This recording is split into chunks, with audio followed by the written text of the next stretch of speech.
Chapter 123. Yi-Joga's heart tightened. The lightning fire needle spat out the last bit of spiritual energy to firmly suppress the spider image. The poison earth dragon parasite took the opportunity to completely devour the spider image, and then it stopped moving. The snow spider king's poison wasn't ordinary. Even if the poison earth dragon parasite killed it, it would just perish together.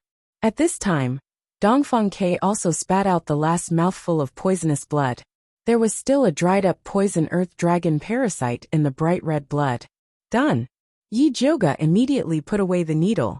She weakly leaned against the bed frame, then took out the spirit recovery pill from her bag with trembling hands.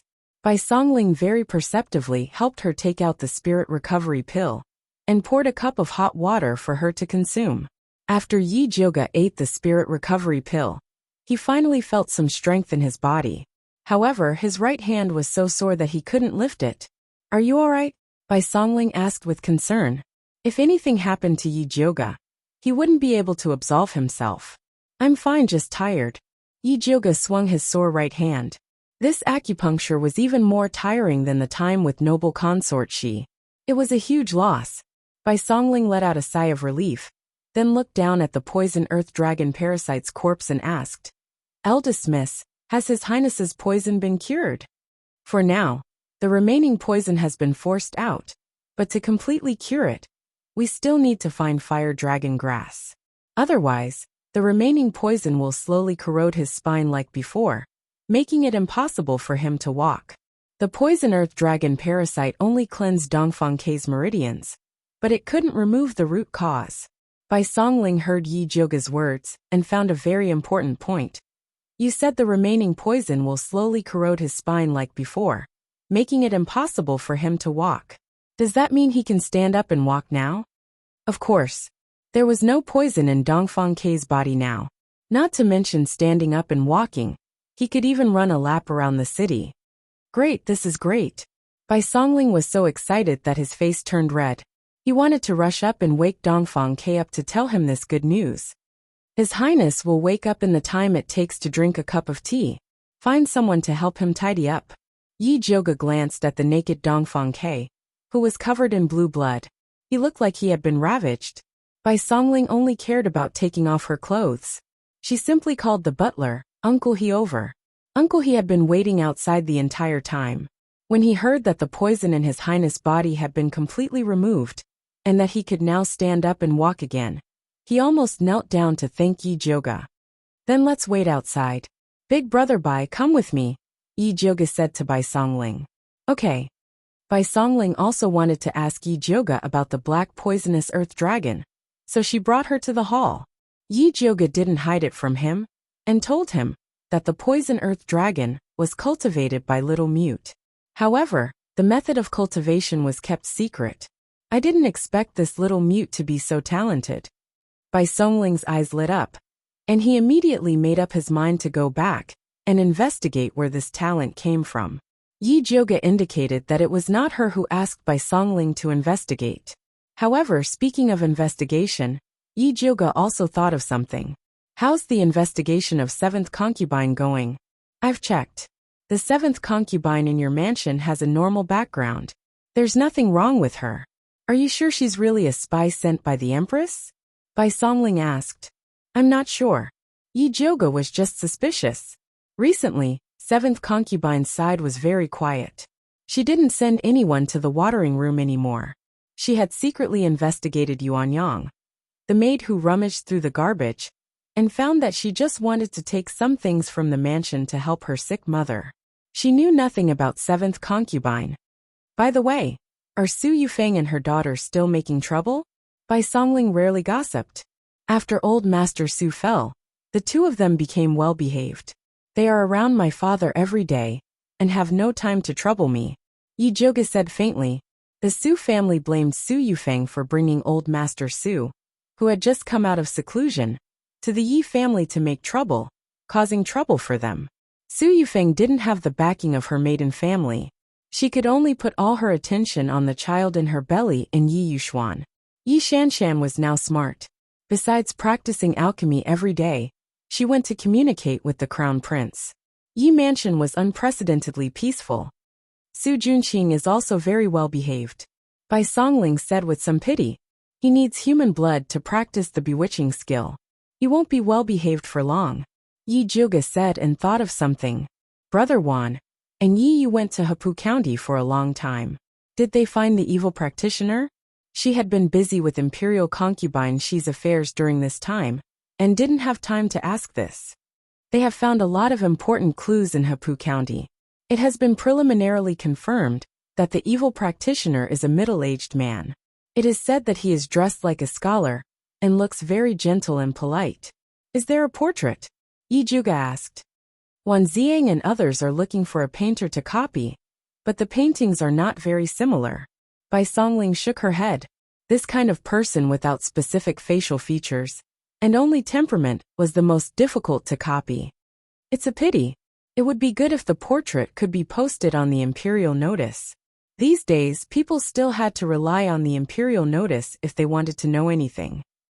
Ziang has informed all the county governments to post the imperial notice.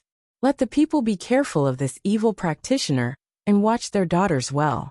They can't let them talk to strange men. It was said that after the imperial notice was posted, people were in a panic. Those who had daughters at home kept a close eye on them and didn't dare to let young girls go out alone. Very good. I believe it won't be long before Brother Wan and others find the whereabouts of the evil practitioner. Yi Zhuge was very satisfied. Yes, but the most important thing now is the matter of Her Highness returning to the palace. The black poisonous earth dragon has been detoxified for Her Highness. Can you let little Mute cultivate another one? Bai Songling had just seen the power of the black poisonous earth dragon. If imperial concubine she could take this and return to the palace, she would definitely be able to sweep away all the various poisons of the Empress. I'll ask him later. Yi Zhuge also felt that it would be better for imperial concubine Shi to eat this. Can you let him make a few more? Bai Songling wanted to keep one for herself. This kind of thing is not easy to get. Although little Mute looked very relaxed, Yi Zhuge still felt that it was not so easy to raise such a thing. Just let him try. Bai Songling said unwillingly. What's there to try? You don't have to enter the palace. The Empress can't poison you. At worst, you can just wait until you enter the palace and take an ordinary poison testing pill in advance.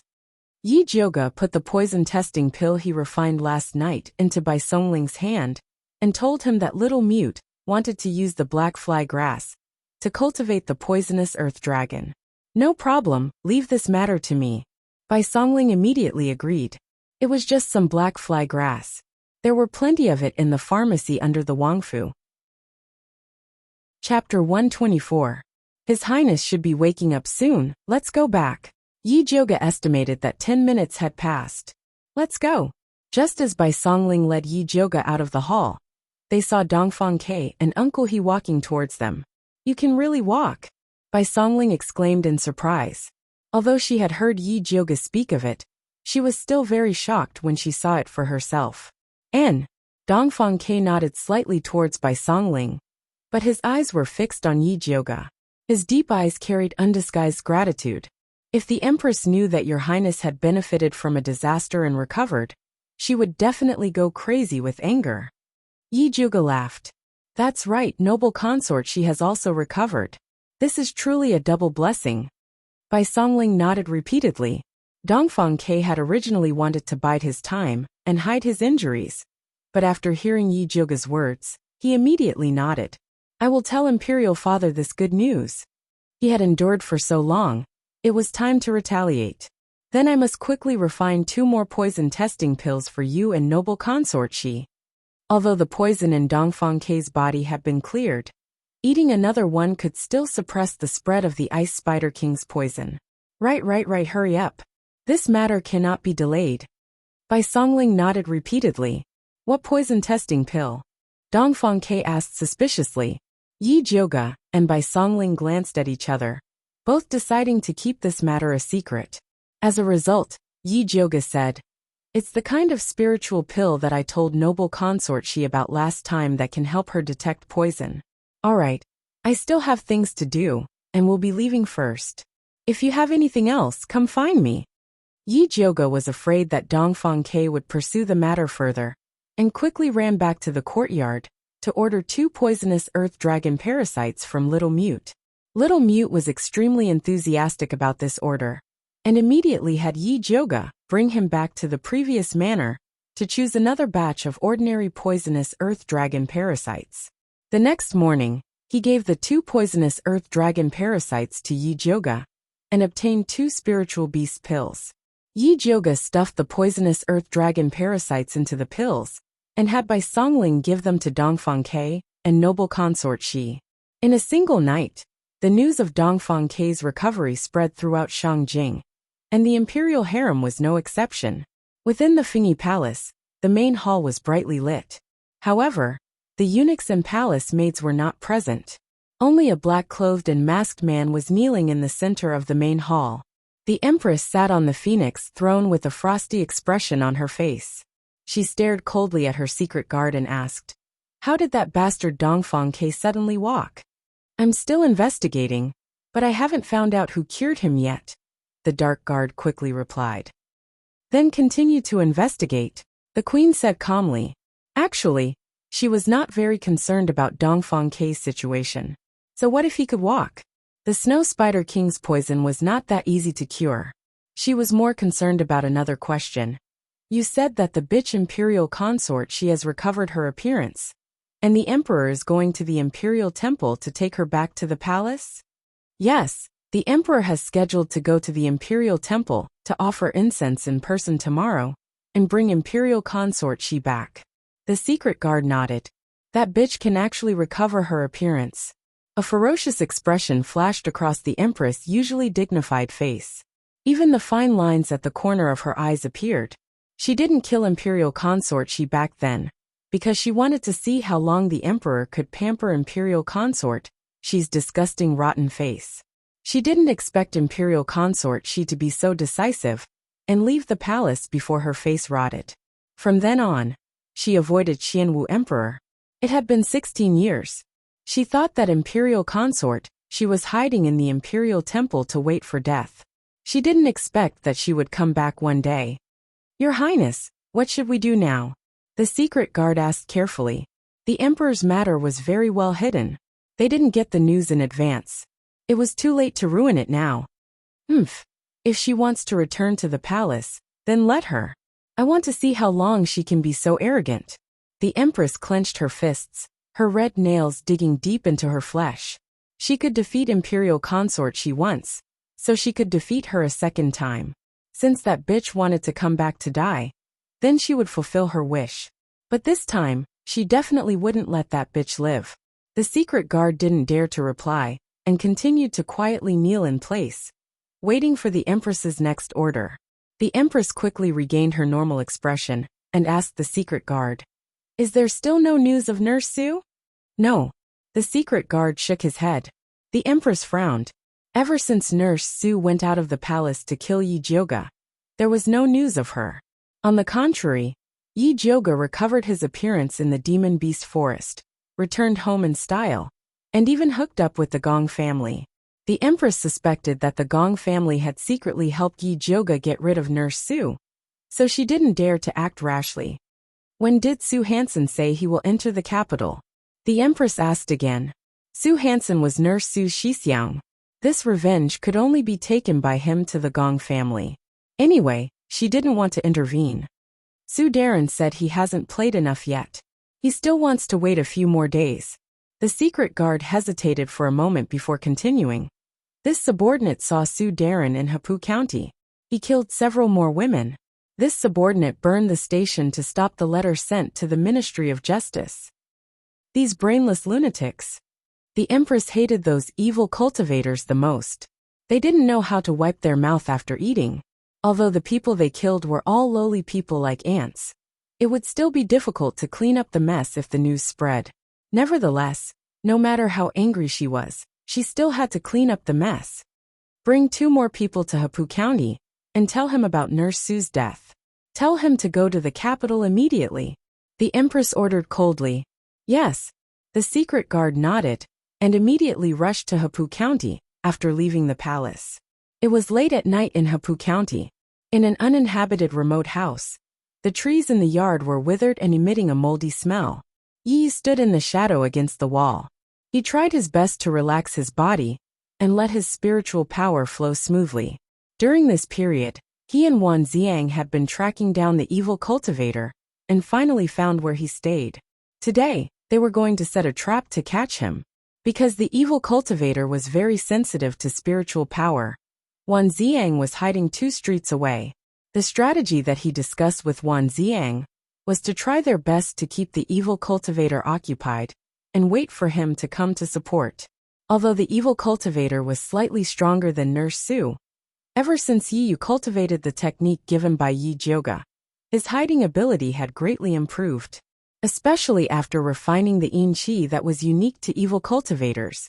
He could even become one with the shadows. He was confident that he would not be discovered in advance by the evil cultivator, who was an advanced spiritualist. Just as Yi Yu was constantly adjusting his state, a green figure flipped over the wall of the house and quietly landed in the courtyard. Chapter 125. Yi Yu squinted his eyes and saw a man in a cyan robe. He had a pale face and no beard. He looked like a scholar, and he walked into the room with a black cloth bag. Without lighting up the lamp, the man poured the contents of the bag onto the bed. It was a 12-year-old girl. The little girl was chubby, and her skin was fair and tender. She was wearing a pink jacket with a small golden lock on it. It was obvious that she was from a rich family. "Humph, you stupid mortals. Do you think you can stop me from cultivating by posting the imperial list?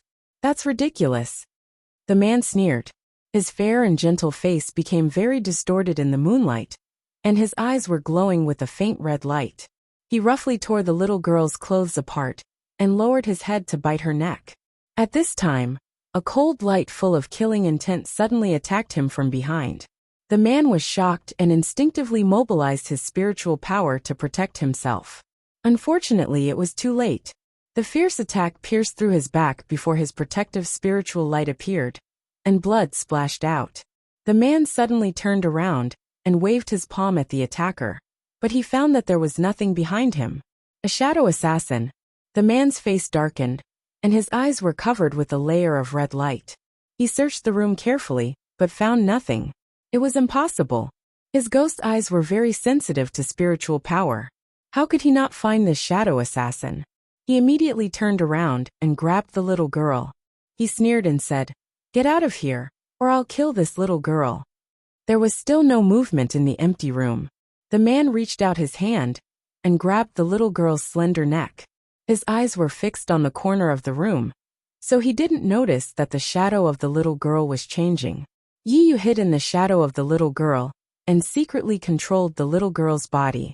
When the man was not paying attention, he once again used the skill he had learned after advancing to the next level to attack the man's chest. Puppet kill. The man focused all his attention on the outside, and he didn't expect that the hostage could attack him. When his chest was pierced by the strange shadow again, the man was shocked. He was seriously injured twice in a row, and he was scared out of his wits. The scariest thing was that he still hadn't discovered where the enemy was. In his panic, he did not dare to stay any longer. He threw the little girl aside and ran away. Yi staggered out of the shadows. His face was as white as a ghost. The 2 attacks just now had exhausted all of his spiritual power. He stretched out his hand to catch the little girl, who collapsed to the ground. Fortunately, the little girl did not suffer any serious injuries. Yi Yu placed her in a corner and took out one of the spirit recovery pills that Yi Jioga had given him. Dense spirit energy filled his dantian. Yi Yu's eyes lit up. He immediately got up and followed the aura left behind by the green-robed evil cultivator. Although Wan Xiang had told him not to act on his own, it would be difficult to find the green-robed evil cultivator in the future if he didn't chase after him now. By the time Wan Xiang arrived at the house, there was only the unconscious little girl in the house. That damned Yi Yu! How dare he act on his own? Wan Xiang's face darkened with anger.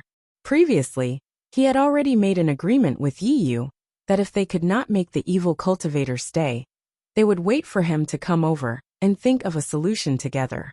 In the end, he actually chased after the evil cultivator himself. Yi Yu's real level was only that of an intermediate spiritualist. Even with the spirit recovery pills that Yi Jioge had given him, it was impossible for him to kill the evil cultivator. Wan Ziang looked around carefully, but he could not tell which direction Yi Yu had gone. He could only send the little girl back to the yamen first.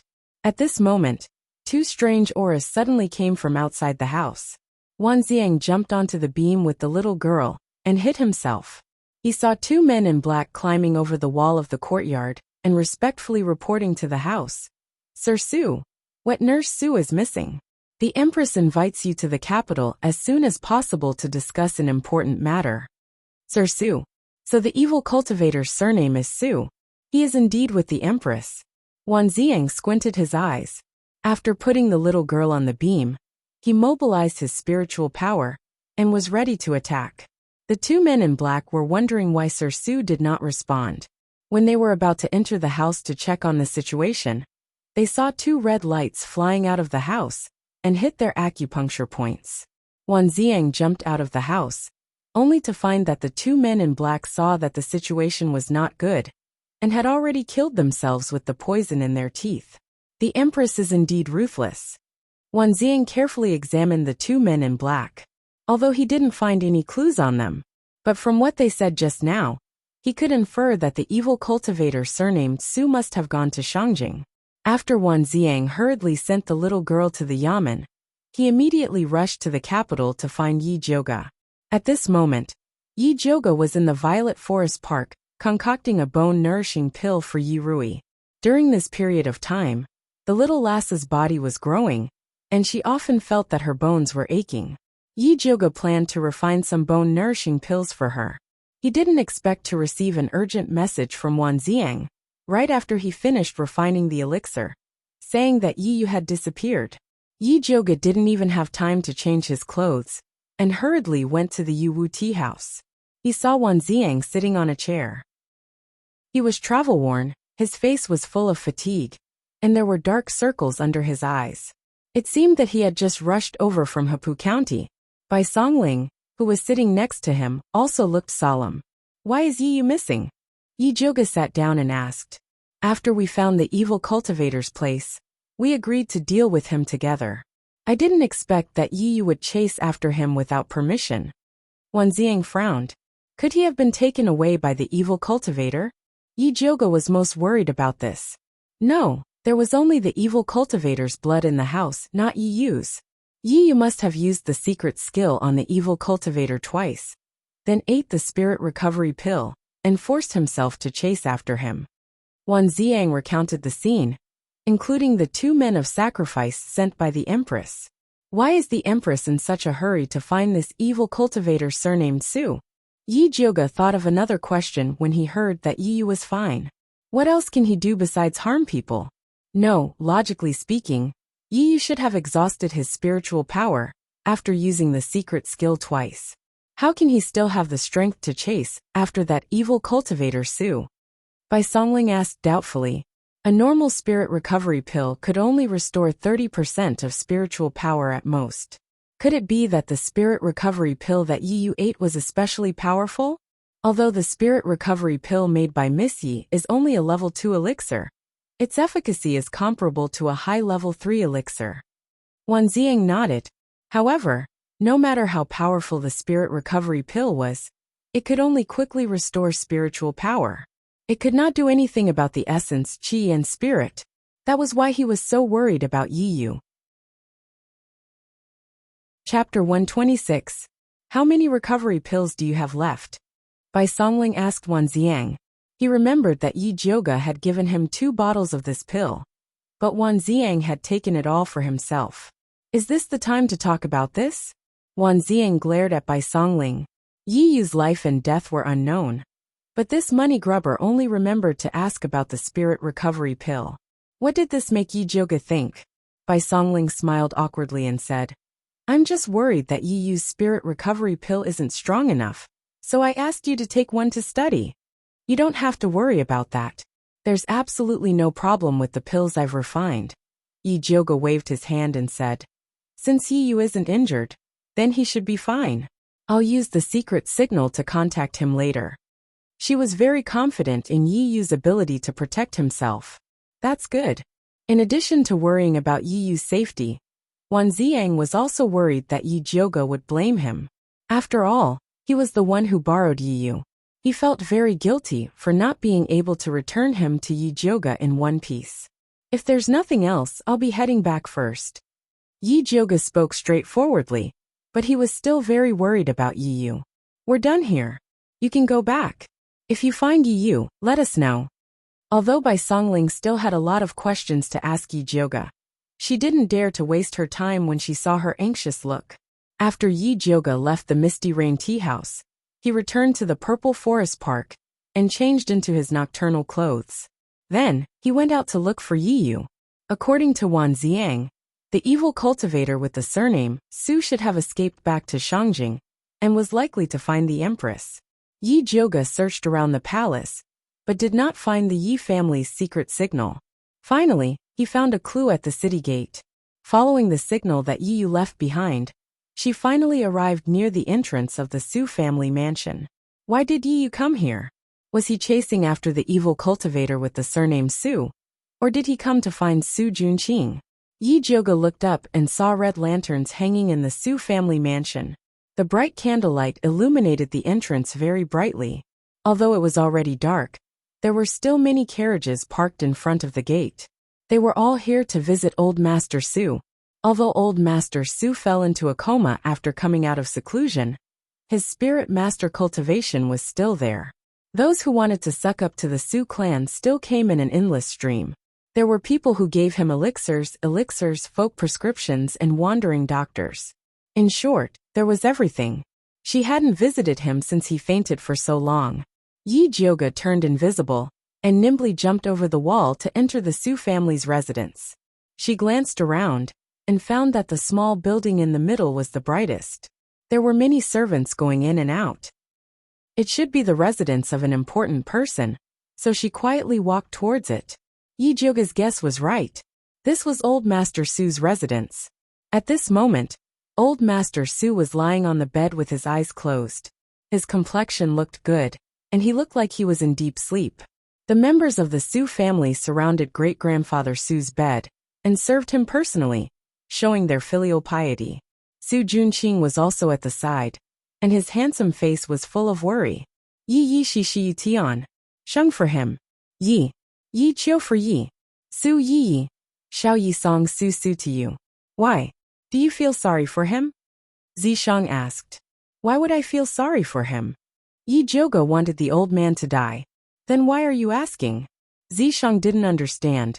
Yi Jioge didn't appreciate his help. I'm worried that you'll be exposed. Yi Jioge rolled her eyes. Although Zishang's demonic technique was well hidden, it was hard to guarantee that no one would notice. You should worry about yourself.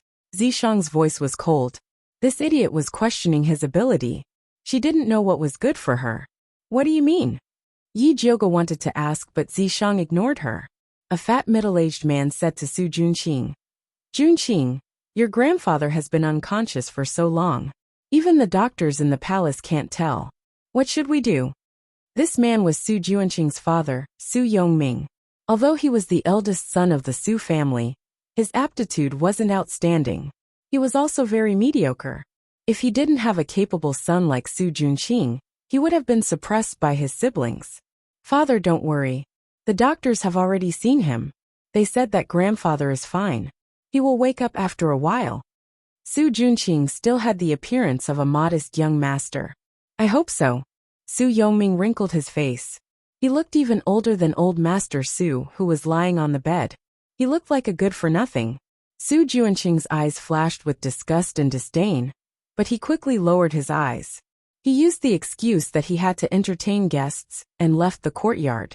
He walked to a place where there was no one. His refined and handsome face immediately became very ugly. He punched the rock on the rockery and shattered it. Ever since grandfather fainted, the Su family was in a mess. That useless father only knew how to sigh. Don't look at the Su family's beautiful appearance. In fact, it was already very dangerous. The people outside used the excuse of visiting to find out about Old Master Su's condition. If the Su family showed the slightest weakness, they would immediately rush up and bite the Su family into pieces. Although he told the outside world that his grandfather had advanced too quickly and was in a deep sleep, Dongfang Ke was secretly manipulating the public opinion. He said that the Su family coveted Yin Tianwei's wealth and wanted to kill Yi Jioge. That was why they provoked Yin Tianwei's friends to attack his grandfather. Now, many people were secretly saying that the Su family deserved it and were waiting to see them become a joke. Su Junqing thought of those cold words, and his chest started to heave up and down. But he quickly calmed himself down. There was no use thinking about it now. He had to quickly become stronger, to the point where no one would dare to offend his Su family.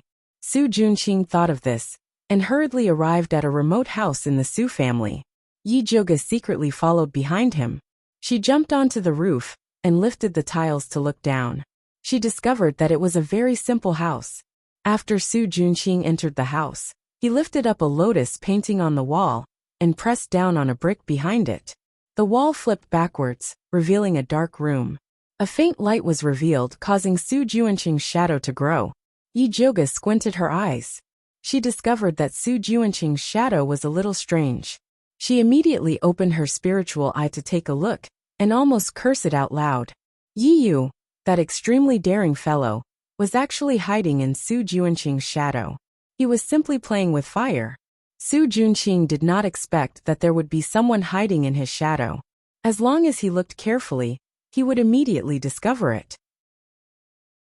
Chapter 127. At this moment, Su Junqing didn't notice anything unusual, and stepped into the secret room. Yi Yu hid in his shadow and followed him in. Yi Jioge looked at the closed secret door, and her heart jumped to her throat. That evil practitioner was probably in the secret room. If Su Junqing talked to him about the process of getting injured, he might guess Yi Yu's special ability, and Yi Yu would be in danger. But if she barged in now, she might miss some secret. She swayed left and right, and couldn't decide what to do. Forget it. She would give Yi Yu the time it takes for a joss stick to burn. That was also the longest time Yi Yu could stay invisible. If Yi Yu didn't come out by then, she would think of a way to barge in and save him. But it wasn't wise to fight Su Junqing head-on now. She had to use some tricks. Yi Jioge sneaked into old Master Su's courtyard to make some arrangements before returning to that room. The 30 minutes was getting closer and closer. Yi Jioge was considering whether to go in and save him now when the door of the secret room opened. Su Junqing walked out with a faint smell of blood. Yi Yu was still in his shadow, but it didn't look good. Yi Jioge could feel that Yi Yu's invisibility ability was about to disappear, and he was in danger of being discovered at any time. Su Junqing seemed to have noticed something, and his footsteps started to slow down. Although there was no expression on his face, his eyes showed that he was in a state of alertness. At this moment, there was a sudden commotion in the Su family. Fire, fire! Following that, a pillar of fire shot into the sky from old Master Su's residence. It looked especially terrifying. Su Junqing's expression changed, and immediately rushed towards old Master Su's residence, fearing that the last life-saving charm of the Su family would be harmed. Yi Yu took the opportunity to escape from his shadow. Let's go! Yi Jioge jumped down from the house and rushed out of the Su family as fast as she could while holding Yi Yu's hand. Su Junqing rushed to old Master Su's courtyard. He found that the flame was just a bluff. It was just a corner ignited by kerosene and had been extinguished by the servants. He secretly cursed and immediately returned to that remote house. He carefully checked the inside and outside of the house, but didn't find anything unusual. He pondered for a moment, then took out a small porcelain bottle, opened it, and blew on the ground. A layer of red powder fell to the ground, revealing 2 footprints, one big and one small. It was obvious that a man and a woman had stopped here just now. Su Junqing's expression was solemn as he sprinkled the red powder on the floor of the darkroom. This time, there were 2 footprints of slightly different sizes.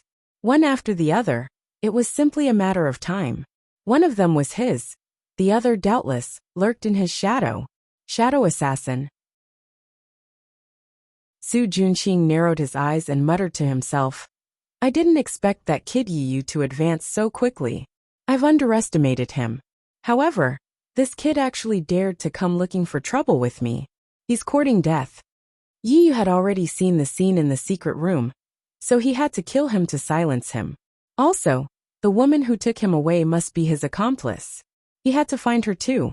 After Yi Jioga brought Yi Yu away from the Su family, he originally wanted to bring him back to Purple Forest Park, but Yi Yu refused. Eldest miss, it's not convenient to go to your place. Let's go to my place. Yi Yu bought a small courtyard on the North Street, and only he lived there. It was indeed more convenient than the Yi residence. Yi Jioga and Yi Yu returned to his courtyard. You're going to die. You actually dared to sneak into the Su family. What if Su Junqing found out? Yi Jioga fiercely scolded.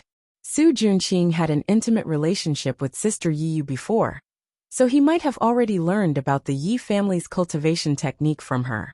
As long as he thought about it carefully, it would not be difficult to discover the secret of Yi Yu advancing into a shadow assassin. I'll be careful next time, Yi Yu weakly said. His face was pale, and his eyes were black as if he had been beaten. His body was on the verge of collapse, and it was obvious that his spirit had been overdrawn. Seeing him like this, Yi Jioga could not bear to continue scolding him.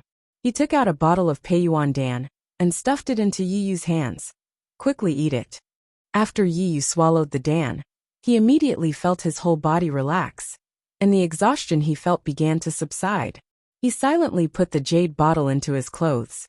The eldest Mrs. pills were all good, and he must cherish them. Seeing that Yi Yu had recovered, Yi Jioga asked, "What did you see when you followed Su Junqing into the secret room?" Yi Yu's face was solemn, and he slowly said, "I saw the corpse of that evil cultivator called Su Hansen." Corpse? What do you mean? That evil cultivator was killed by you? Yi Jioga raised his eyebrows and asked, "Didn't they say that the evil cultivator was an advanced spiritualist? Even if Yi Yu's sneak attack was successful, he would not have killed him." "I didn't kill him, it was Su Junqing," Yi Yu said word by word. "Su Junqing?" Yi Jioga was shocked and he asked, "Why did he kill that Su Hansen? Weren't they together?" They were indeed together. That Su Hansen was Su Junqing's senior brother. But when Su Junqing saw that his senior brother was injured, he did not want to save him. Instead, he killed him to cultivate. Yi recalled how Su Junqing sucked his blood just now, and his stomach began to churn. Who would have thought that such a handsome man would turn out to be a cruel, heartless, and insane pervert? Su Junqing killed his fellow disciple. Isn't he afraid that other disciples will find out? Yi Jioga felt that it was a little unbelievable. No matter how evil a cultivator was, he would not kill his fellow disciple like that. From the looks of it, Su Junqing is planning to push this crime onto someone else. Needless to say, this someone was naturally Wan Ziang. Su Junqing's wishful thinking is very good. Not only can he increase his cultivation, but he can also get rid of Wan Ziang, the thorn in his side. Yi Jioga had a deeper understanding of Su Junqing's shamelessness. We must not let Su Junqing succeed. Yi Yu gritted his teeth. Unfortunately, that Su Hansen is already dead, and there is no evidence now. This is really difficult. Yi Jioga shook his head. If Su Hansen's fellow disciples were here, they would definitely believe Su Junqing's words. Yi Yu was silent.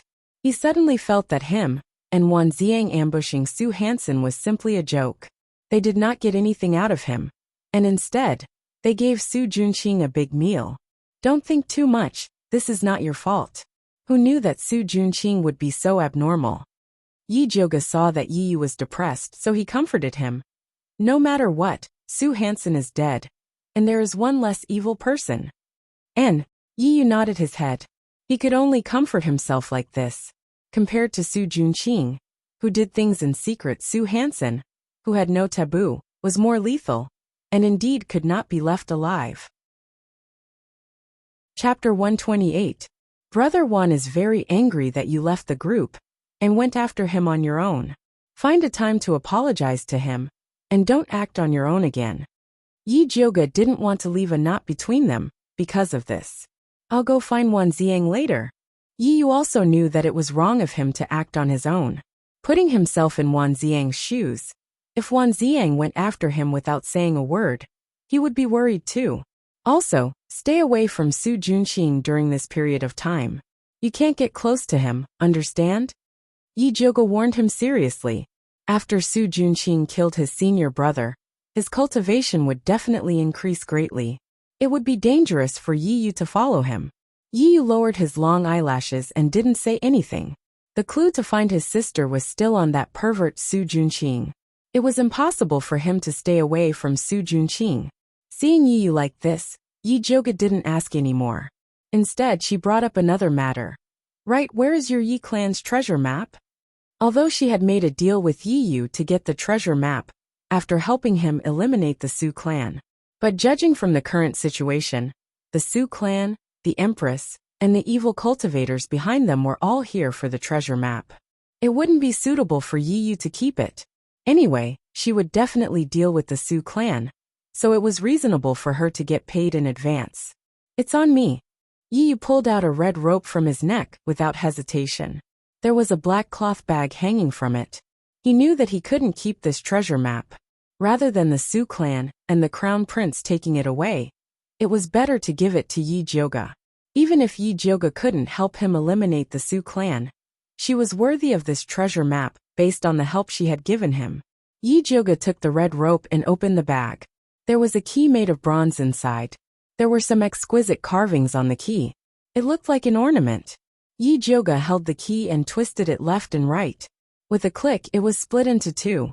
The head of the key was connected to a thin blade that shone with a cold light. The bottom was hollow, and there was a ball of silk that was as thin as a cicada's wing. Yi Zhuge took out the silk and looked at it. There were mountains and rivers on it. It was obviously a map. At this time, Zishang said faintly, "It's fake. How could it be fake?"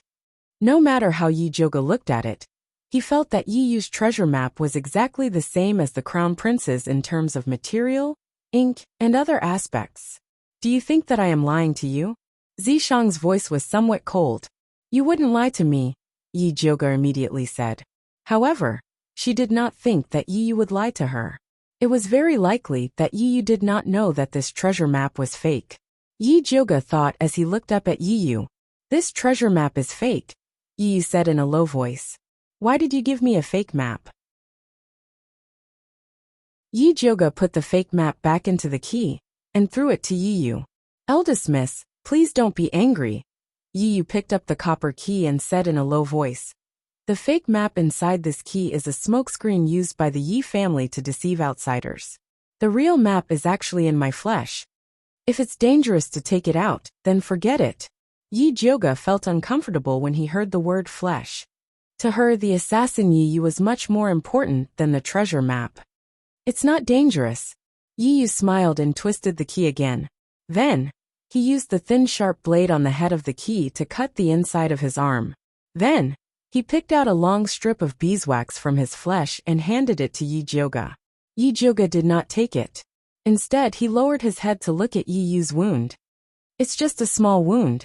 It's not a big deal." Yi Zhuge's cutting speed was very fast and precise, so there was not much blood. Only then did Yi Zhuge accept the beeswax. After crushing it, he took out the silk inside. This time, Zishang did not say anything. It seemed that this was the real deal. In fact, this map was very similar to the fake one from before. The only difference was that the silk used was not the same. The fake map was slightly darker in color, but it was hard to tell if they were not placed side by side. Actually, our Yi family has a total of 2 copies of the treasure map. One is with me, and the other is with my sister. Only by using the cold copper plate on this key can we pick out the beeswax. Using any other method will cause the beeswax to dissolve and destroy the treasure map, Yi Yu said. This was what his father told him on the night of the family's extermination. Before this, the two of them did not know that the family's treasure map was hidden in their flesh. Hee. If Su Junqing knew that the treasure map he yearned for was with Yi Yunji, I wonder if he would regret sending her away. Yi Zhuge could not help but reveal a sarcastic smile. I believe that my sister will want to tell him personally. A dark light flashed in Yi Yu's eyes. Don't worry, your sister will definitely have the chance. Yi Zhuge patted Yi Yu's shoulder and put away the map. Yi Yu nodded. He put the fake map back into the bronze key and prepared to hang it around his neck. At this time, Yi Jioga suddenly reached out and took the fake map. He said, "Wait a minute, I have a good idea." "What good idea?" Yi Yu asked. "Later, bring this fake map to Wan Ziang and tell him that it was taken from the heretic cultivator Su Hansen. Then, have him offer it to the emperor." Yi Jioga moved closer to Yi Yu's ear and instructed. Yi Yu's eyes immediately lit up when he heard Yi Jioga's words. Using Xianwu Emperor to deal with the heretic cultivator was a good idea. "Remember what I said. Stay away from Su Junqing, so that you don't alert the enemy." Yi Jioga warned Yi Yu again. "I know." Yi Yu nodded. "It's good that you know. It's getting late. I'll go back first. You rest well before you go find Wan Ziang," Yi Jioga said as he stood up. "Eldest miss, be careful on the road." Yi Yu wanted to send Yi Jioga back, but was refused. "I have hands and feet. I don't need you to send me back. You just need to rest well." After that, he left at an extremely fast speed. Yi Yu returned to his room, but did not sleep immediately. Instead, he sat at the table and pondered. The dim yellow light shone on his smooth and beautiful face. The red mole between his eyebrows shone even more brightly. In fact, he had heard some things about Su Junqing and Su Hansen in the secret room. They both came from a heretic sect called the Bloodthirsty Sect. The heretic sect was located in a mountain 3,000 miles to the west. Su Junqing had offered his sister to the sect as a tribute. Yi Yu looked up at the dark sky palace and made up his mind. After helping Yi Jioga settle the matters here, he would go there to find clues about his sister. At this time, in the Blood Cloud Peak, 3,000 miles away from Shangjing, there was a gloomy cave filled with small black lamps. There was no oil in the small lamps. Dark red candlelight floated on the lamps. At this time, a small lamp suddenly went out. The name under the lamp was Su Hansen. Chapter 129. Motherf *Ker, even old Su died. A short man's expression changed when he saw Su Hansen's extinguished soul lamp. He immediately carried the soul lamp through one dark tunnel after another, until he arrived at the door of a large cave. There were 2 guards at the door. When they saw him rush over, they smiled and said, "Skinny monkey, why are you in such a rush?" "Not good, old Su's soul lamp extinguished," Skinny monkey said anxiously.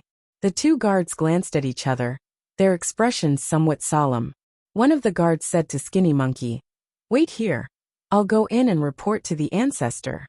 "Okay." Skinny monkey obediently waited where he was. A moment later, the guard came out and let Skinny monkey in. Skinny monkey tidied up his clothes and walked into the ancestor's cave with the soul lamp. The cave was extremely luxurious.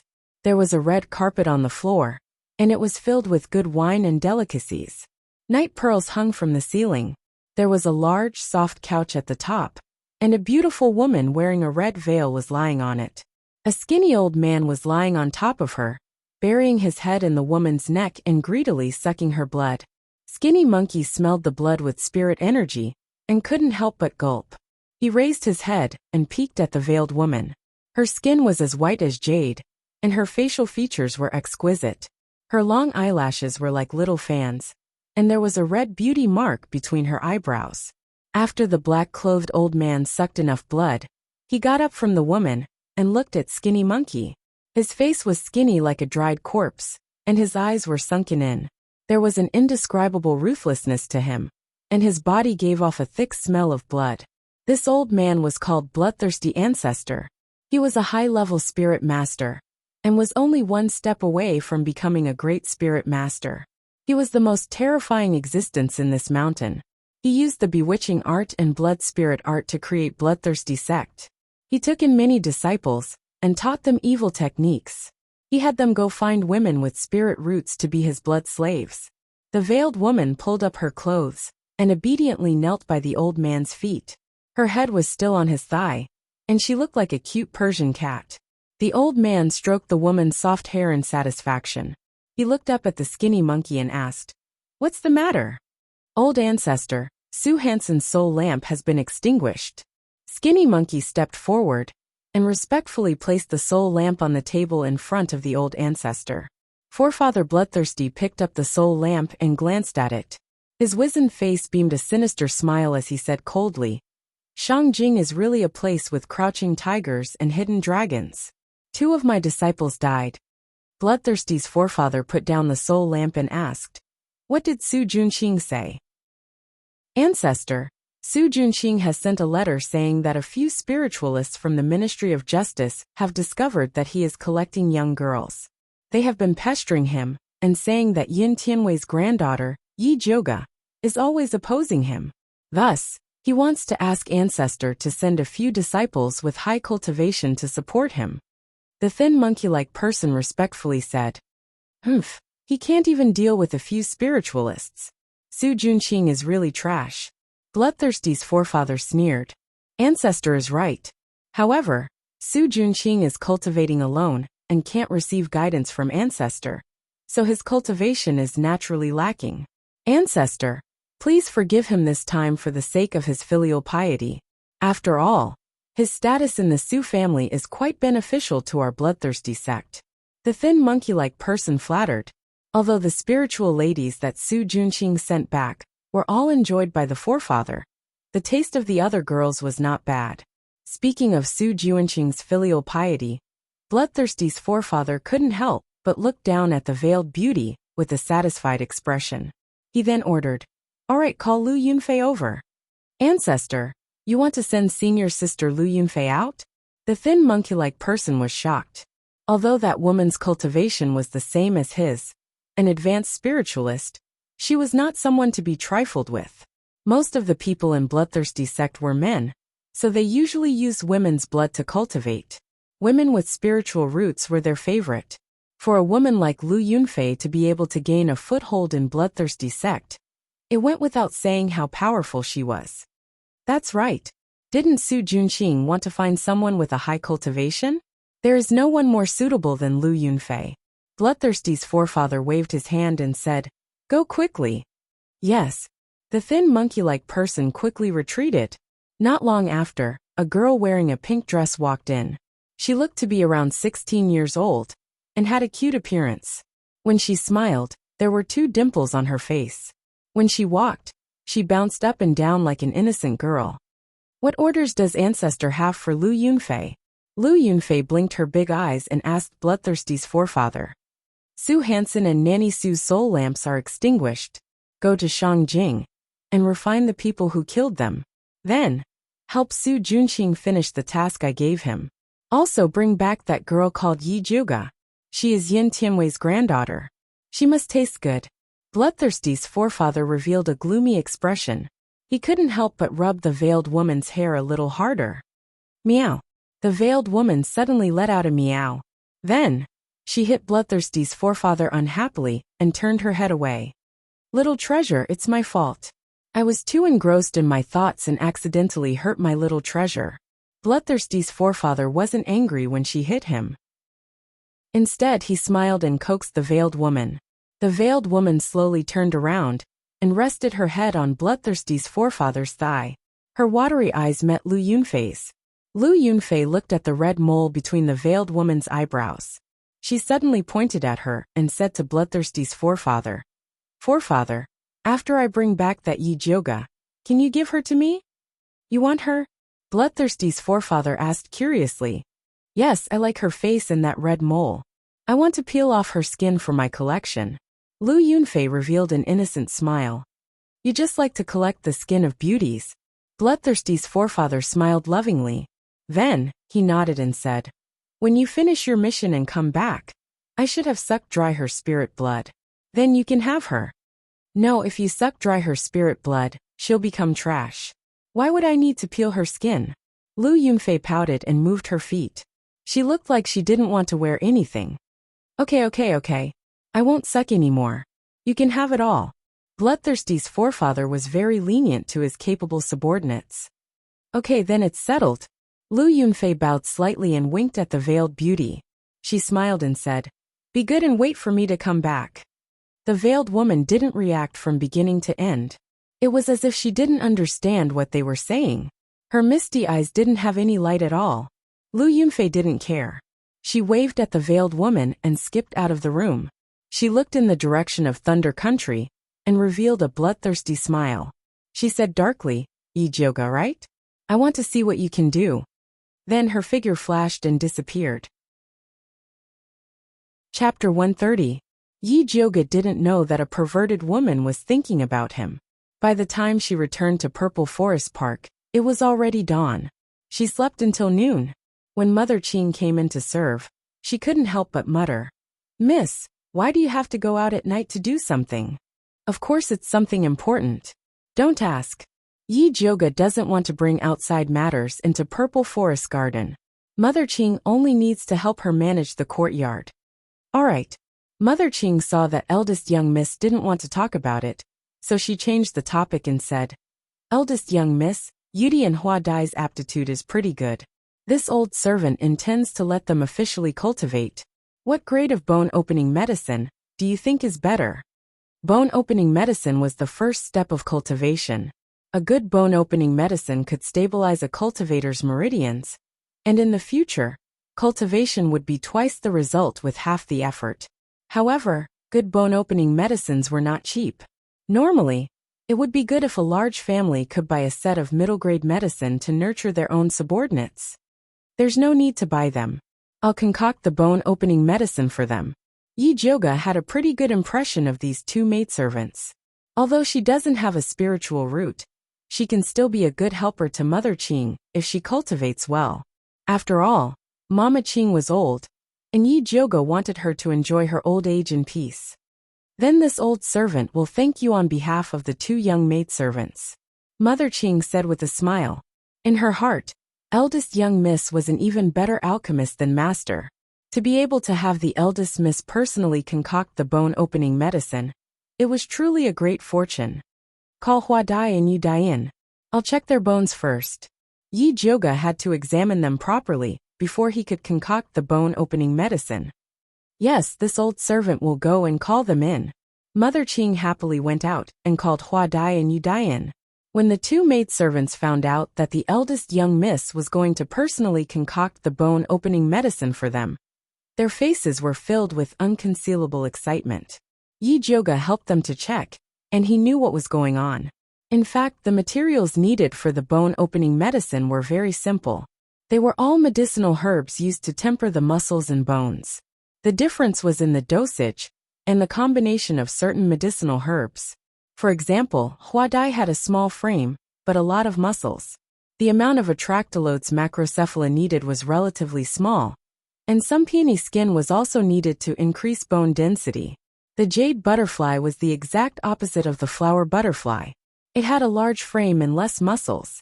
He needed to increase the dosage of atractylodes macrocephala and add some green bamboo leaves to strengthen his muscles.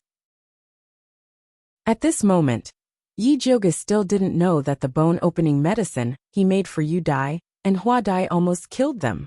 With an idea in her mind, she quickly wrote 2 prescriptions for Mother Ching and asked her to pick up the medicine. Mother Ching happily put away the prescription.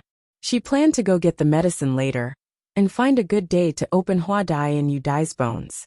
Yoga was still thinking about what he had discussed with Yu last night, so he quietly went to Yu's courtyard. However, he found that Yu was not there. Instead, Wan Xiang and Bai Songling were there. "Are you here for Yu, young mistress?" Bai Songling asked. "Yeah, where did he go?" Yoga asked curiously. "I don't know. We're waiting for him too." Bai Songling rolled his eyes and asked Yoga with a smile, "Did you know that Yu brought a treasure map to us last night?" "I know. I was the one who asked him to take it." Yoga also smiled and said, "A treasure is a crime. Yu and I are not people who do great things. It's best to give this treasure map to the emperor." Bai Songling didn't believe Yoga's nonsense. If she was not a person who did great things, who else could do great things? Wan Xiang said seriously, "I have already handed the treasure map that I seized from the evil cultivator Su Hansen to the emperor." "The emperor should be very excited," Yoga said clearly. The crown prince kept the treasure map in the dragon and phoenix jade pendant. It meant that he and the empress had been hiding this matter from the emperor. Now that she exposed the matter, she believed that the crown prince and the empress must be very nervous. Yes, the emperor has ordered the Ministry of Justice to thoroughly investigate the case of the evil cultivator harming people. There will be a big reward for catching the evil cultivator. Previously, the people of the Ministry of Justice didn't support Wan Ziyang to investigate the evil cultivator. They felt that it was a waste of energy. Now that the emperor had issued an imperial edict, the people of the Ministry of Justice were eager to make a contribution in front of the emperor. With a big reward, Su Junqing will definitely not dare to be arrogant this time. Yi Zhouge was happy when she thought that Su Junqing was going to be in trouble. Now that Emperor Xian had personally given the order, as long as they found evidence that Su Junqing cultivated evil arts, they would destroy his reputation. Leave Su Junqing's matter to us.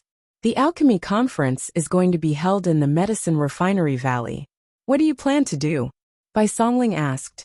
Nothing. Yi Zhouge had never been interested in the competition. She preferred to quietly do research and concoct pills. I heard that the winner of this competition will be rewarded with an alchemy furnace from the weapon refining sect. It's worth 30,000 gold coins. Bai Songling felt that it was a pity that Yi Zhouge didn't participate. In order to attract more alchemists, Emperor Xianwu had always wanted to raise the standards of the Thunder Country's alchemy competition. Therefore, he put in a lot of effort this time. 30,000 gold coins? Yi Zhouge's eyes lit up and said without hesitation, "Okay, I will participate." Although she hated competitions, she didn't hate receiving awards. Other than the Thunder Country's alchemists, there will be many alchemists from other places participating in the competition. When the time comes, the trade fair will be very lively. You might be able to exchange for something good. Bai Songling revealed another piece of information. He and Dongfang Ke were very concerned about this alchemy competition. They hoped to find out more about the fire dragon grass from the alchemists, who came from all over the world. After all, they needed the fire dragon grass to completely eradicate the poison in Dongfang Ke's body. Okay, let's go take a look. Yi Zhouge was very interested in the trade fair. She could sell the blue jade seaweed that she had collected at the bottom of the lake. Oh right, your father, Grandmaster Yi, is one of the judges for this alchemy competition. He has a spot that can be guaranteed to the last round. Do you want to ask him? Although Bai Songling was very confident in Yi Zhouge's alchemy skills, it would save a lot of effort if he could be guaranteed a spot in the last round. There's nothing to ask. He will definitely give the spot to Yi Shanshan. This was a definite thing. Yi Zhouge didn't care about that spot. As long as Yi Yuxuan didn't bother her, she would be happy. Do you want to ask the Prince of Dongling to help you get a spot? Bai Songling asked. Although it was difficult to get a spot in the alchemy competition, it wasn't impossible as long as one worked hard. There's no need to go through so much trouble. I'll just kill my way in. Yi Zhouge waved her hand. If she couldn't even pass the first few rounds, how could she bring the 30,000 gold cauldron home? Chapter 131. The first few tests weren't very difficult. There shouldn't be a problem. Bai Songling told him some news about the alchemy competition. Yi Zhouge remembered it very carefully. After talking about the alchemy competition, Bai Songling thought of something else. By the way, Imperial Consort, she wants to invite you to the palace in 3 days. Why does she have time to see me? Yi Zhouge raised his eyebrows and asked. Ever since Emperor Xianwu welcomed Imperial Consort Shi back with a 10-mile red carpet, he spoiled her to the core, and even wanted to build a new palace for her. However, Imperial Consort Shi insisted on living in Jinxiu Palace. So Emperor Xianwu had the Ministry of Works work day and night to repair Jinxiu Palace. During this period, he arranged for Imperial Consort Shi to live in the side hall of his palace. This kind of love was unprecedented. Now people in Shangjing were talking about it. Her Highness misses you very much. If it wasn't for so many things before, she would have invited you to the palace long ago. Bai Songling said. When Imperial Consort Shi first entered the palace, it was indeed very messy. But now that Jinxiu Palace had been repaired, she had time to invite Yi Zhouge to the palace to talk about the old days. Thank you for your love. Is she living well in the palace? Yi Zhouge asked with concern. Although everyone said that Imperial Consort Shi was the most favored in the palace, It still depended on whether the Empress was up to no tricks. Very good. Since Her Highness returned, the Emperor hasn't stepped into the Empress Fingy Palace. Bai Songling knew that imperial consort she could hold the Emperor firmly. Her Highness is in the limelight. But didn't the Empress say anything? Yi Jioga asked strangely. This wasn't in line with that vicious woman's usual behavior. Why not? The second day after her return, the Empress poisoned her. Fortunately, she discovered it in time. Not only did the Empress's scheme fail, but she was also defeated by her. Bai Songling looked at Yi Jioga gratefully. If she hadn't discovered the effect of the poisonous earth dragon, imperial consort, she probably wouldn't have escaped the Empress's hands. Oh, how did she defeat the Empress? Yi Jioga asked with interest. Ask her after you enter the palace. Bai Songling smiled mysteriously. She believed that the Empress would want to tell Yi Jioga this good news personally. All right. Yi Jioga knew that Bai Songling was tight-lipped. He would never ask about things that he didn't want to say. Wan Ziang quietly listened to their conversation. Suddenly his expression changed. He waved his hand toward the left corner and shot out a red spirit light. He shouted, "Who is it?" "I should be the one asking who you are," Yi Yu said in an annoyed tone as he revealed himself. These fellows had occupied his courtyard and even wanted to kill him. Was there any justice in this world? Where did you go? Yi Jioga saw that Yi Yu was still wearing night clothes and couldn't help but frown as he asked. You couldn't have gone to find Su Junqing, right? I didn't go to the Su family. I just went to the Crown Prince's residence to see if he colluded with Su Junqing recently. Yi Yu said. The Crown Prince rarely stayed in the Eastern Palace. He usually stayed in the Crown Prince's manor outside. What did you discover? Yi Jioga asked. The Crown Prince is in charge of the alchemy competition this time. He has been very close to Yi Shanshan recently. If you participate in the alchemy competition, you have to be careful of those two. When Yi Yu came in, he heard Yi Jioga talking about the alchemy competition.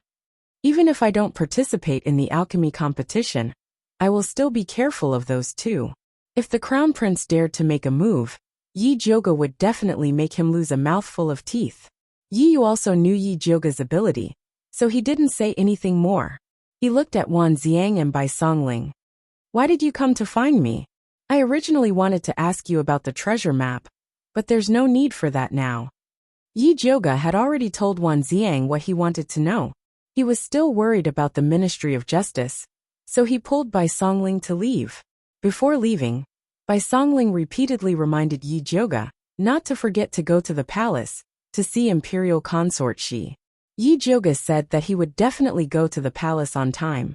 After Wan Ziang and Bai Songling left, Yi said to Yi Jioga, according to my investigation, the alchemy competition has always been held in Shangjing. This time, it has been held in the Medicine Refining Valley. Furthermore, the Crown Prince volunteered to do it. I always feel that it's strange. It is indeed a bit strange. Yi Jioga frowned slightly. The Crown Prince had always thought highly of himself, and had never personally arranged such things. Keep an eye on the Crown Prince. If there are any abnormalities, report to me immediately. In any case, the danger of keeping an eye on the Crown Prince was much lower than that of keeping an eye on Su Junqing. All right. Yi Yu nodded. After sending Yi Jioga off, he snuck into the Crown Prince's residence. At this time, the Crown Prince was in the Fingy Palace reporting to the Empress about the preparations for the alchemy competition. Mother, everything in the Medicine Refining Valley has been prepared. We just need to wait for the alchemy competition to start, the Crown Prince respectfully replied. He had been busy with this matter during this period of time. He had only hurried back when he heard that Dongfang Ke, that bastard, had actually recovered from his injuries. Those court officials who had once wanted to support Dongfang Ke were beginning to stir. If it wasn't for his mother telling him that Dongfang Ke had been poisoned by the Spider King's poison, and that there was no cure, he really wouldn't have been able to sit still. The Empress was wearing a long robe embroidered with phoenix feathers, and sat upright on the phoenix throne. Her usually dignified and virtuous face was completely gloomy, as if she hadn't heard the Crown Prince's words. The crown prince stealthily glanced at the empress. After thinking for a moment, he cautiously asked, "Could it be that mother is angry on behalf of noble consort Shi?" "Humph, is that slut worth this consort's anger?" The empress's thin eyebrows jumped, her killing intent overflowing. "Mother is right. She's just a slut. So what if she has temporarily obtained imperial father's favor? As long as mother uses a few methods, you will definitely be able to make her die without a burial." The crown prince tried to curry favor with the empress. In these past years, there had been too many women who had mysteriously died in the palace. Even Dongfang Ke had not been able to escape his mother's poison. Thus, he was very confident in his mother. Unfortunately, no matter how he asked, his mother was unwilling to tell him just where she had gotten those mysterious poisons from. The crown prince felt that it was a bit of a pity. If he could also grasp the source of these poisons, then it would be easy to take care of those people he didn't like in the future. "Shut up." The empress suddenly slammed the table, the anger on her face deepening. The crown prince's words had stabbed right into her sore spot. The poisons that had once been effective were now completely ineffective in front of noble consort Shi. She had even turned the tables on them. The empress could only hope that Su Hansen could bring her something new. She hadn't expected that idiot to be killed by the Ministry of Justice before even entering the capital. He had even exposed his identity as an evil cultivator, and even the treasure map was known to the emperor. "Mother, please calm your anger. I was wrong." Although the crown prince didn't know what he had said wrong, it was always right to quickly admit his mistake. The empress's chest heaved slightly, but she quickly restrained her anger. She looked down at the crown prince and said, "Bring Su Junqing into the palace tomorrow. This consort has something to ask him." She could only rely on Su Junqing to contact the bloodthirsty sect. Chapter 132. "Mother, if you have anything to say, just let me convey it. Why do you have to see that despicable person?" The crown prince hated Su Junqing to the core. "Don't make me say the same thing twice." The empress's tone was cold, and her sharp eyes were frightening. The crown prince's heart skipped a beat. He quickly cupped his hands and said, "I don't dare." "All right, you may leave." The empress waved her hand impatiently. She had been hiding her relationship with the bloodthirsty sect from the crown prince because she didn't want him to get involved.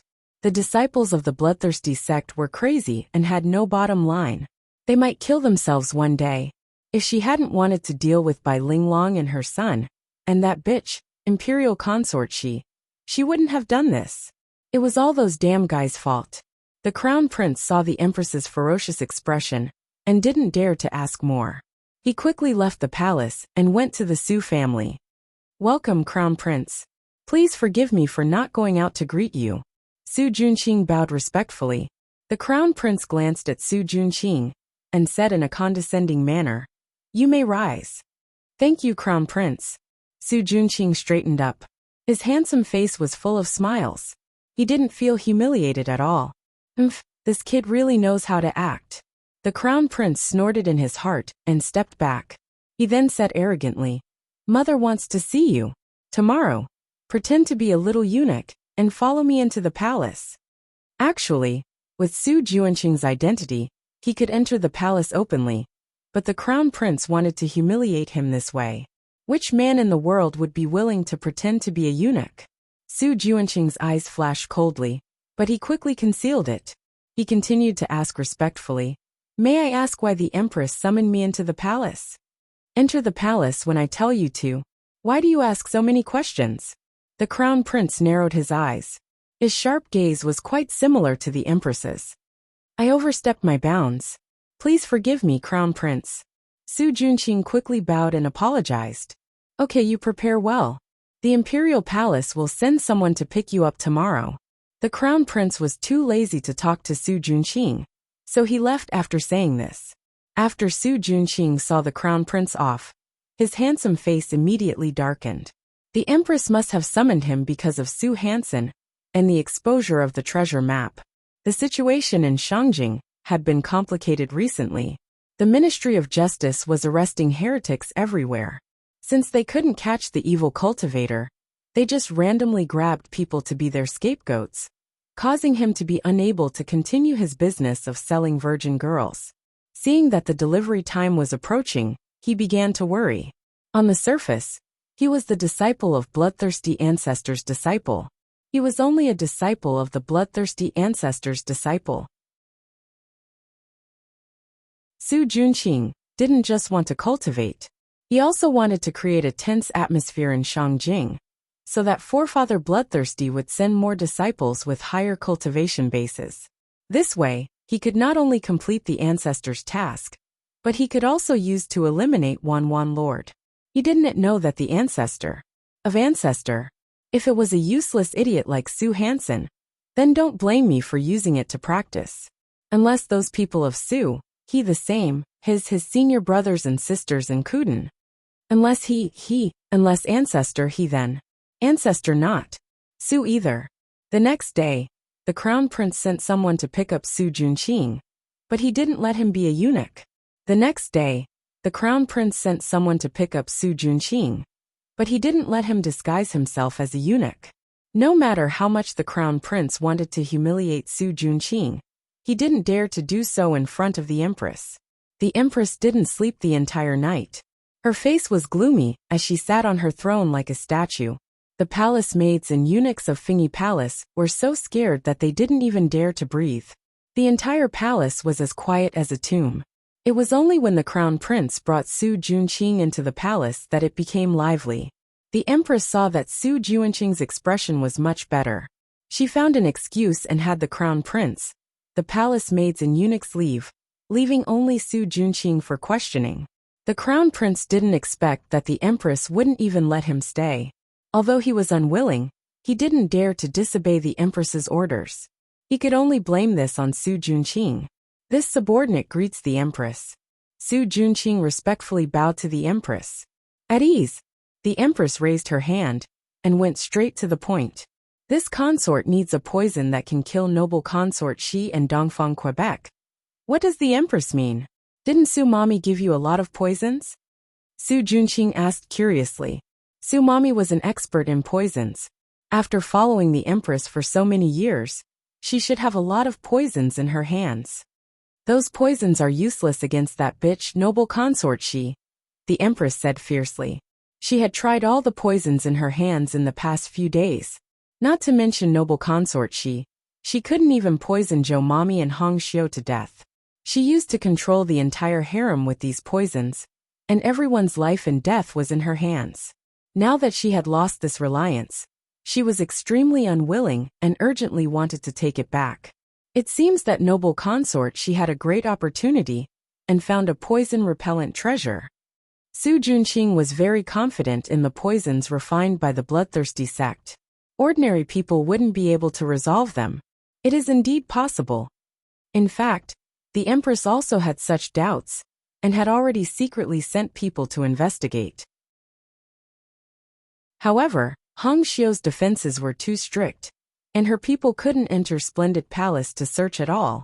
If only Mommy Su was here, she would definitely be able to help her investigate these matters clearly. Other than poison, the second thing the empress wanted was a helper like Mommy Su. Thus she said, "Have the bloodthirsty sect send another person for me." Empress, you also know that there are very few women in our sect.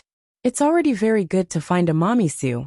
It won't be easy to find another suitable person in a short period of time, Su Junqing said while shaking his head. He was telling the truth. The remaining women of the bloodthirsty sect were all perverts, and it was impossible for them to serve the empress. What's so difficult about it? After a while, I'll let the emperor select women. I can help you get any kind of woman you want. If these aren't enough, I can also send people to look for them among the people. Now that you're being watched so closely by the emperor, I'm afraid it won't be easy for you to do anything. With my help, I guarantee that you'll get half the result with twice the effort, the empress said hurriedly. Previously, the people of the bloodthirsty sect also wanted her to help collect girls, but she only agreed to escort them and refused to do it herself. However, she couldn't care so much now. Su Junqing was quite tempted when he heard this, but he couldn't agree on behalf of the bloodthirsty sect's ancestor. He could only say, "I'll send a messenger pigeon back to the sect to send your request." As for whether the ancestor will agree, I can't guarantee it. No, I want you to send a message to the bloodthirsty sex ancestor. Have him immediately send a female disciple into the palace to help me, and bring a batch of useful poisons. The empress sneered and said with a threatening tone, "Don't forget about the alchemy competition. If you can't satisfy my needs, don't blame me for turning against you." Chapter 133. Is the Empress threatening our bloodthirsty sect? Su Juanqing's face darkened, and his aura became sharp. You were the ones who violated the agreement first. The Empress didn't back down. Back then, your bloodthirsty sect promised me this land. Now that it's going to fall into Dongfang K's hands, you still have the face to say this? Let me tell you, if you can't satisfy my demands, I'll announce what you've done to the world. I'd like to see how your Su family can survive in Thunder Country. The Empress's face was ferocious, and her eyes were filled with madness. Empress, please calm down. Su Junqing cupped his hands, and hid the killing intent in his eyes. Go back and think about whether bloodthirsty sect or Su family is more important. The Empress called in a palace maid and eunuch. After Su Junqing left the palace with an old eunuch, he slowly relaxed his clenched fists. The Empress had gone crazy. She didn't consider how dangerous it would be for noble consort Shi to act now and Dongfang Ke to drag the Su family down. It seemed like she couldn't keep this chess piece anymore. She had to think of a way to get rid of the Empress and Crown Prince. Su Junqing was about to get on the Su family's carriage when he suddenly saw a luxurious carriage used by the palace stop. Then, a beautiful woman wearing a light green dress with clouds and butterflies and her hair was combed into a flying fairy bun walked out of the car. Her eyebrows were deep and her eyes were like peach blossoms. Her cherry lips curled up and revealed a bright smile. She was like a fairy that had fallen to the mortal world. The surrounding people couldn't help but be attracted to her. Even the guards at the palace gate stared blankly at her. Next to this beauty was an ant wearing a red palace dress. It was noble consort Shi's main palace maid, Aunt Hong Xiu. Su Junqing frowned. He heard from the crown prince that this Aunt Hong Xiu was an intermediate martial artist with water spirit root. She was very difficult to deal with, and was one of noble consort Shi's most capable subordinates. He didn't expect her to serve that beauty so respectfully. Who was that beauty? Miss Yi, slow down. Aunt Hong Xiu's voice came from afar. Miss Yi, could it be Yi Jioga? Su Junqing couldn't help but narrow his eyes. Although he heard that Yi Jioga had recovered her appearance, he didn't think that she would be any better. He didn't expect her to be so beautiful. Bloodthirsty's forefather loved this face the most. If he could help the old ancestor bring the person back, not only would he be able to get rid of a huge threat, but he would also be rewarded by the old ancestor. It was really killing two birds with one stone. Su Junqing thought as he moved towards Yi Jioga. Miss Yi, there is a fly flying towards you, Aunt Hong Xiu said sarcastically. Yi Jioga raised his head in surprise, and saw a handsome young man, wearing a white robe embroidered with gold edges walking towards him, with a warm and friendly smile on his face. Yi Jioga couldn't help but frown. He didn't expect to meet a disgusting fellow like Su Junqing here. She didn't want to talk to Su Junqing, so she walked towards the palace gate without looking sideways. She didn't expect Su Junqing to block her path. He smiled and said, Little sister Jioga, how come you have time to enter the palace today? When Yi Jioga heard this form of address, his scalp went numb, and he almost vomited. Su Junqing, do we know each other very well? Yi Jioga looked at him with disdain. The only thing missing was the words, "You're so disgusting," written on his face. Little sister Jioga, are you still blaming my grandfather for being reckless?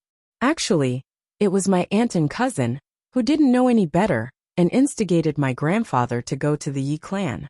I apologize on their behalf. I hope little sister Jioga can forgive them. Su Juanqing's voice was soft, and his handsome face was full of sincerity.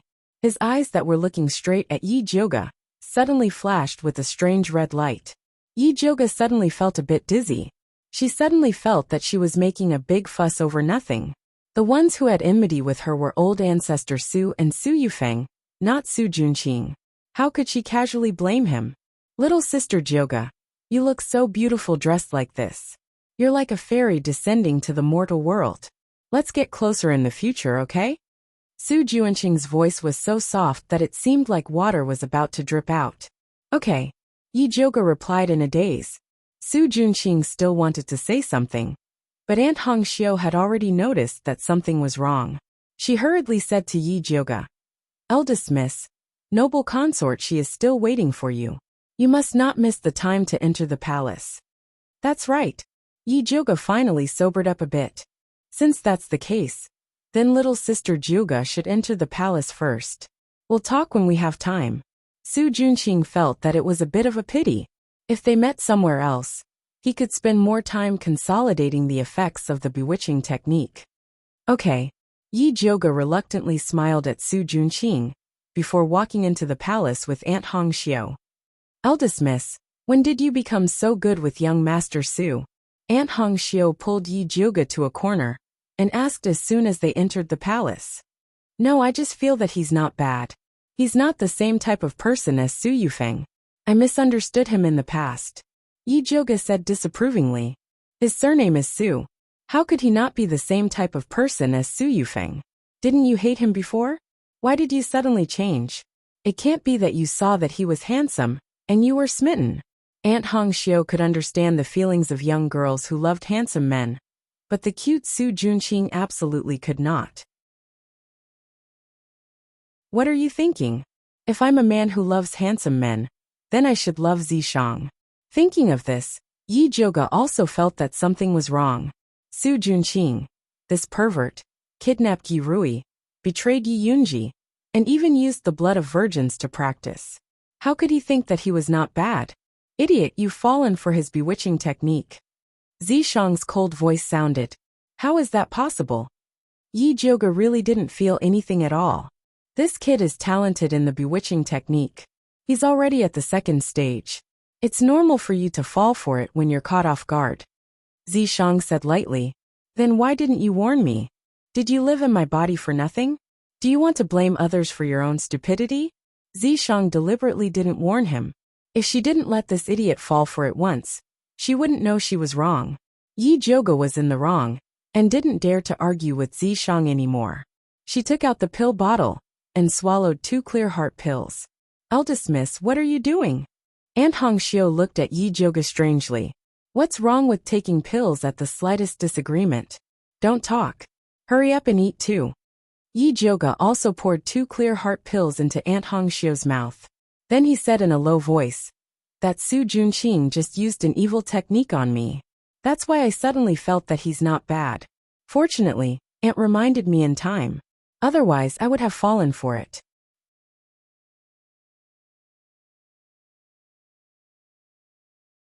Chapter 134. I see. Eldest miss, you have to be more careful in the future. Aunt Hongxiu was terrified when she thought of the little girls in the capital who would die for Su Juanqing. She didn't want Yi Zhouge to become one of them. It's fine.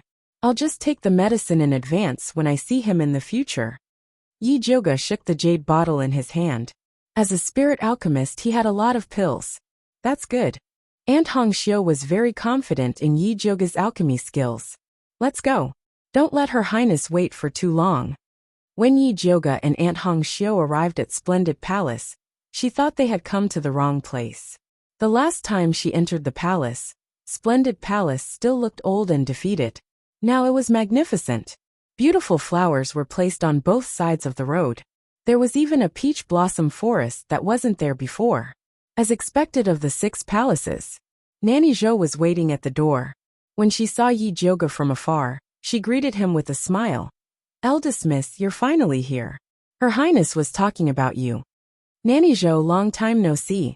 Yi Zhouge smiled at Nanny Zhou and walked into the gorgeous Splendid Palace with her. Imperial consort, she was wearing a rust-red bright gold crab claw chrysanthemum palace dress. In the middle of her high bun was a phoenix spreading its wings. It was inlaid with jade and 7 jewels. On the side was a golden phoenix holding a pearl and a golden wing hairpin. She was peerless and dignified, showing the majesty of a beloved consort. Zhouge is here. Imperial consort, she smiled and stood up. She personally came over to hold Yi Zhouge's hand. Her sharp aura had completely disappeared. She was as intimate as when they were in the Dongling Wangfu. Her Highness, eldest Miss also brought you a gift. Aunt Hong Xiu put the mahogany box she had been holding on the table. Why did you bring something when you came? Aren't you alienating me? Imperial consort, she was annoyed. It's not anything expensive. It's just some henna and fragrance powder I made myself. Yi Jioga opened the mahogany box and took out the white porcelain bowl inside. Jioga really understands me. I don't dare to use the things in the palace. I was just worrying about where to buy them. Imperial consort, she said in surprise. Her Highness, see if you like it. Yi Jioga opened all the bottles. Noble consort, she's skin was very white, and too bright colors would make her look vulgar. Therefore, she made a set of all kinds of fresh and natural colors, from light to dark, and let noble consort she choose freely. First Miss is really considerate. I have never seen such a beautiful nail flower. Nanny Zhou praised sincerely. It is indeed beautiful. I like it very much. After looking at them one by one, noble consort she chose the lightest pink, and couldn't wait to let Nanny Zhou dye it for her. This color really complemented her fingers, making them look even more white and tender. Alright, Your Highness. I heard from Big Brother by that you were poisoned by the Empress as soon as you returned to the palace. May I know what happened? Not only did I humiliate that evil woman, but I also cut off her arm. Imperial consort, she proudly recounted what happened. It turned out that on the second day after she returned to the palace, the emperor held a banquet in the inner palace to welcome her. She had been eating well before, but she suddenly felt nauseous and wanted to vomit. After careful investigation, she found that there was something wrong with the wine. Speaking of this, Imperial consort, she suddenly revealed a mysterious smile and asked Yi Jioga, "Do you know what I did with the poisoned wine in the end?" Yi Jioga thought for a moment and guessed. You poured the poisoned wine away? No, guess again. Imperial consort, she shook her head. Yi Jioga guessed a few times but didn't get it right, so he said helplessly, Your Highness, don't keep me in suspense. Only then did Imperial consort, she slowly say, I gave the poisoned wine to someone else to drink. Gave it to someone else? Yi Jioga froze and looked at Nanny Zhou. Was she asking her to block the bar? Speaking of which, the situation that day really scared this old servant to death. Nanny Zhou sighed and looked at Imperial consort. Your Highness, you are too bold. You actually gave the poisoned wine to the emperor to drink. What? Gave the emperor the poisoned wine to drink? Yi Jioga looked at Imperial consort in shock. For a moment, he wondered if Imperial consort was crazy. I'm not crazy. Imperial consort smiled and said, I wasn't the one who poisoned him. If anything happens to the emperor, it's naturally the one who poisoned him. When the palace maid who poisoned him saw that Imperial consort, she actually gave the poisoned wine to the emperor to drink, she was so scared that she immediately broke the wine pot. Imperial consort, she provoked a few words from the side, and the emperor angrily interrogated all the people in charge of the banquet. Although those people didn't expose the empress, the head eunuch who had been in charge of the imperial kitchen for many years was beheaded. Imperial consort, she took the opportunity to place her own people there. The empress suffered a big loss, but she couldn't say anything. She almost died of anger. Your Highness is amazing, Yi Jioga said with admiration. When this woman became ruthless, she was really willing to do anything. Speaking of which, it's all thanks to the poison testing pill you gave me. Otherwise, let alone the empress, I'm afraid I wouldn't even be able to keep my life. Imperial consort, she looked at Yi Jioga gratefully. Yes, this servant and Nanny Zhou also escaped the empress's evil hands thanks to eldest Mississippi. The reason why Aunt Hong Xiu was so respectful to Yi Jioga was because of this. It's okay. If you guys eat well, I'll go back and ask Brother Bai to send a few more bottles. You can give it to whoever you want, but you must watch them eat it. Don't let this pill fall into the empress's hands. Otherwise it will be troublesome. Yi Jioga said cautiously. Those poison testing pills contained live poisonous earthworms. As long as you pinched it, you would know the truth. Don't worry. Other than Nanny Zhou and Hong Xiu, I won't give it to anyone else. Imperial consort, she smiled faintly. This poison testing pill was her life-saving item. Only Nanny Zhou and Aunt Hong Xiu, who had followed her for most of her life, were qualified to use it. Your Highness, when we entered the palace, we met Su Junqing at the entrance. Why did he enter the palace? Yi Zhouge asked again. It's because that evil woman, the Empress, called him in. She probably wants to find him to harm us. With the poison testing pill, Imperial consort, she didn't put the Empress in her eyes anymore. Your Highness, it's better to be careful. That Su Junqing's evil arts are quite powerful. Even I almost fell for it just now. Yi Zhouge said solemnly. When you see him in the future, you must take the clear heart pill in advance. Don't worry, Su Junqing won't be able to jump around for long. The Emperor is very concerned about the evil cultivator. In addition to letting the Ministry of Justice handle it, he has also sent many secret guards to investigate. Su Junqing will reveal himself sooner or later. Also, I mentioned the Empress and the Crown Prince in front of the Emperor once, and he became suspicious of them. Imperial consort, she smiled. She couldn't wait for the Empress and Su Junqing to get closer. When Su Junqing's identity as an evil cultivator was exposed, the Empress and the Crown Prince would die without a burial place.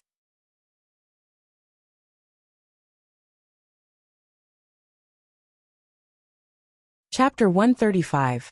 Your Highness, it's better to be safe.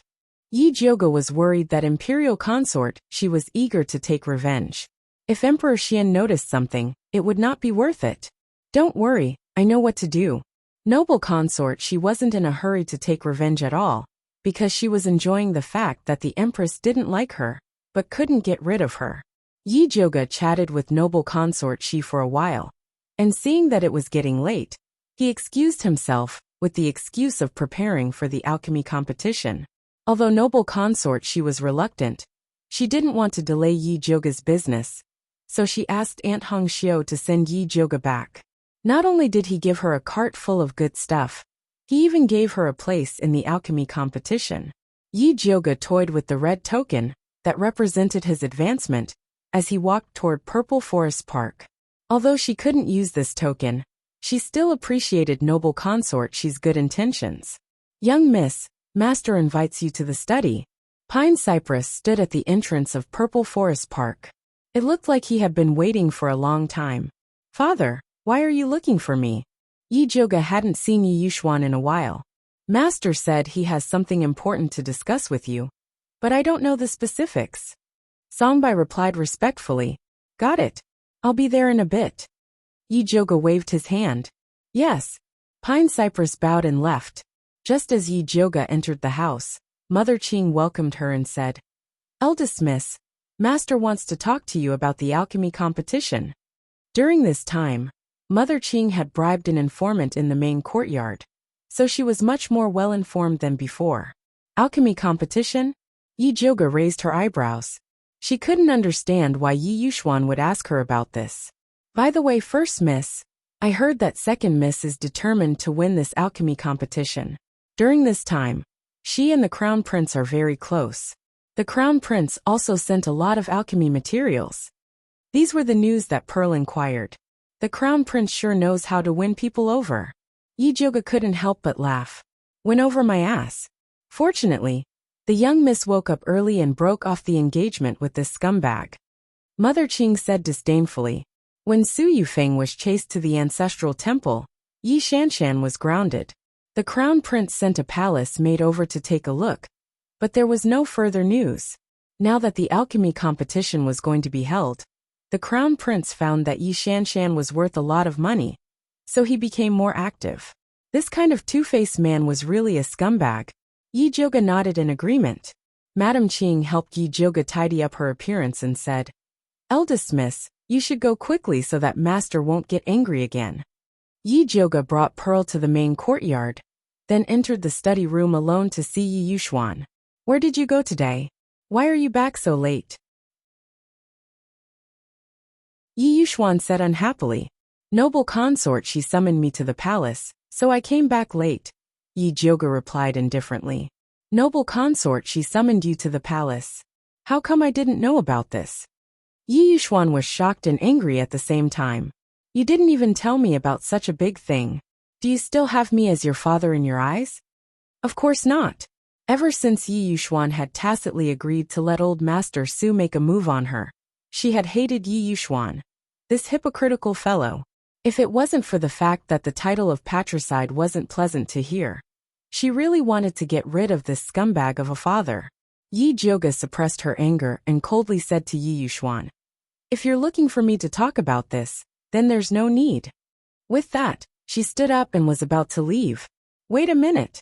Yi Yuxuan shouted at Yi Jioga and quickly said, "This pill refining competition will be held in the medicine refining valley.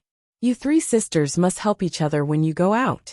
You are the eldest sister, so you must take good care of your two younger sisters. I will naturally take care of fourth sister, but second sister, you should find someone else." Asking her to take care of Yi Shanshan, what kind of joke was this? It was already kind enough that she didn't find a ditch to drown Yi Shanshan. What kind of attitude is this? Yi Yuxuan slammed the table and scolded, "I know you are unhappy because of the Su family, but when you go out, you sisters represent the Yi family's face. I don't care what conflicts you have at home, but when you go out, you must unite and help each other." "Poochie." Yi Jioga suddenly laughed. "What are you laughing at?" Yi Yuxuan asked angrily. "So father also knows that when we go out, we represent the Yi family's face. I thought that we represent the Su family's face." Yi Jioga laughed. "What nonsense are you talking about? The Su family is the Su family, and the Yi family is the Yi family. How can you talk about them together?" Yi Yuxuan said with a black face. "Father says one thing, but he does another." At that time, Old Man Su brought the Su family's guards and aggressively shouted at her to kill. He wanted to kneel down and slap her. Yi Yuxuan just watched from the side, as if he respected Old Man Su. Now he still had the face to tell her that the Su family was the Su family, and the Yi family was the Yi family. This face was really disgusting. Yi Yuxuan's face couldn't hold it anymore, and said angrily, "Old Man Su is your elder. He's already so old, so what if you let him have a little? Let him beat me to death." Yi Jioga's tone was as cold as ice. "He's just saying it, he won't really make a move. On the other hand, you're so young, but your temper is so fierce. You actually killed all the Su family's guards in one move, angering Old Man Su so much that he fainted when he got back. He still hasn't woken up yet. If I didn't speak up for you, the Su family would have taken him to the Ministry of Justice." As Yi Yuxuan finished speaking, he became more and more confident. He looked as if the reason why you can sit here and talk to me is because I'm protecting you. Is that so? If you have the ability, then let the Su family come and take me to the Ministry of Justice. I want to see who will be punished." Yi Jioga sneered. Did he think that she was scared? So what if she killed the Su family's guards, who told them to come to the Yi family to commit murder? No matter what, she was the one in the right. All right, I've only said a few words, and you're acting like you're in deep hatred again." Yi Yuxuan looked at Yi Jioga's face and said impatiently. Although this face was similar to Yun Jiaojiao's, her personality was the complete opposite. Yun Jiaojiao had a gentle personality and was obedient to him. She never disobeyed his wishes. Yi Jioga's personality was unyielding, like a raging fire. She could jump out with 10 sentences when he said one sentence. Every sentence was like a spark that could burn a scar on a person's body. "Father, if there's nothing else, I'll go back first." Yi Jioga didn't want to listen to Yi Yuxuan's nonsense anymore. "What about the alchemy competition?" Yi Yuxuan asked, unwilling to give up. "Father, don't worry. I'll definitely take good care of second sister." A trace of killing intent flashed across Yi Jioga's face. Yi Yuxuan cried and begged her to take care of Yi Shanshan. If she didn't agree, wouldn't he be very disappointed?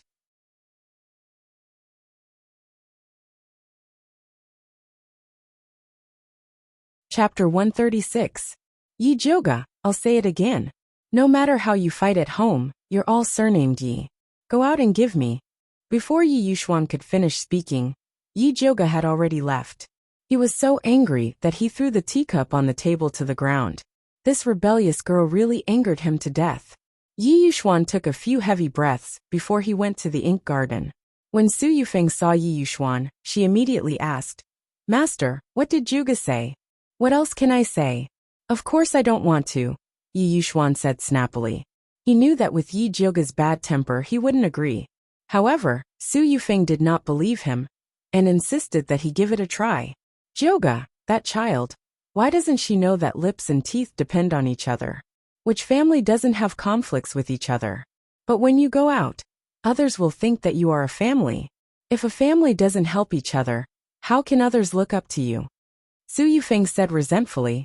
Ever since Gong Shifan stood up for Yi Jyoga, she had always wanted to rope in the Gong family.